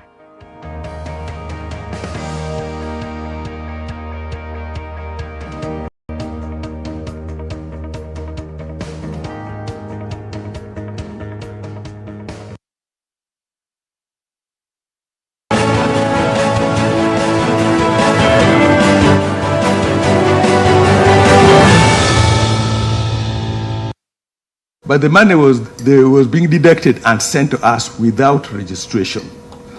That, when we did an analysis, that were, I think, around 9 or 10 years ago. That number was close to 145 billion shillings. That number now has kind of stagnated around 45 billion shillings. And we do advertise. Now, at each end of the month, so end of the year, what happens is a lot of employers realize that they need to have their money in for June 30th. They will send money without accompanying schedules. That's why normally you'll see end of year, there's a bump and then it goes down as the names come through in that case. Every account, every balance in NSF, whether it is in the reserve account, when we declare interest, we apply interest on that account. I tell people jokingly that NSF is a place where you will not lose money. If you have a grandchild who comes and say, my grandfather used to work in Produce Marketing Board, here's the documentation we have and so on, this is what was. We'll go back in that reserve account. Now, the law requires that we have to go to the Minister of Finance to get permission to then pay that member. But it doesn't matter how many generations there will be. If somebody shows up with the documentation to prove that his great-grandfather, great-grandmother worked in a certain entity, and they've never got the money, and they can give us the documentation for that, they will get paid. So in essence, this is because the money doesn't go to the consolidated fund. And we apply interest on that money every year when we declare interest. So that no member is disadvantaged because the money is in a... We run dormant fund announcements once a year. I think we're just getting ready to run another one, so that we try to remind people. Sometimes we only have one name. We'll try to do that. Please come, bring your documentation. Let's see what you have. See if maybe you have your money. When did you last make such announcement? Jeffrey, when did we do it? The last time? No. Let's get here. Yeah. When did you last make the announcement for money on dormant accounts? Chair, we last did one for the financial that just ended, because it is a requirement of the law for us to publish the dormant account on an annual basis. Yes. So even for the year that ended June, we published, and that evidence can be. You published it in June or within the year? No. I'm saying for the year that just ended June, we published within the year. I may not give you the real month or date, but that evidence is available. We need a copy of that advert. What about for the previous year, the year in audit in question? We did as well, because it is a requirement of the law that annually we need both for 2024, 2025, and 2025, 2026. The member wants to know, what do we include? So we include the name of the individual. We include the company where they worked. We cannot include the rest of the details because they are very private, details. We can't put the balances in the notice, but it's simply your name and the company where you worked. Pardon? Which number? Well, no. Because for the suspense account, this person doesn't have a number. Okay, for the dormant account now, Chair. No, please take us slow. Now, for those who you say don't have a number, how do you arrive at that?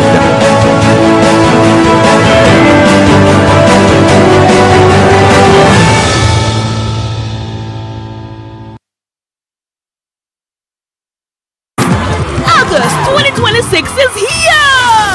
And Yada for Life presents Mujatu Sinze 2026 Nsima Edition on Saturday 29th August 2026 at Imperial Royal Hotel with a lineup of heavenly voices and ministers. Are you grateful to God for what He has done and accomplished in your life? Do you have a reason to ultimately thank God for? Get your deluxe ticket for 30K, gold for 50K, platinum for 100K, and the table at 2 million. Doors open at 4 p.m.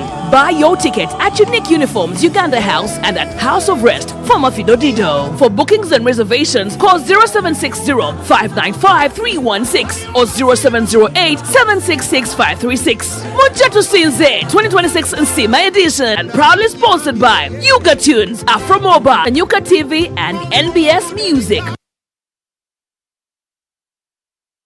The Miss Uganda 2026 journey to the crown is calling.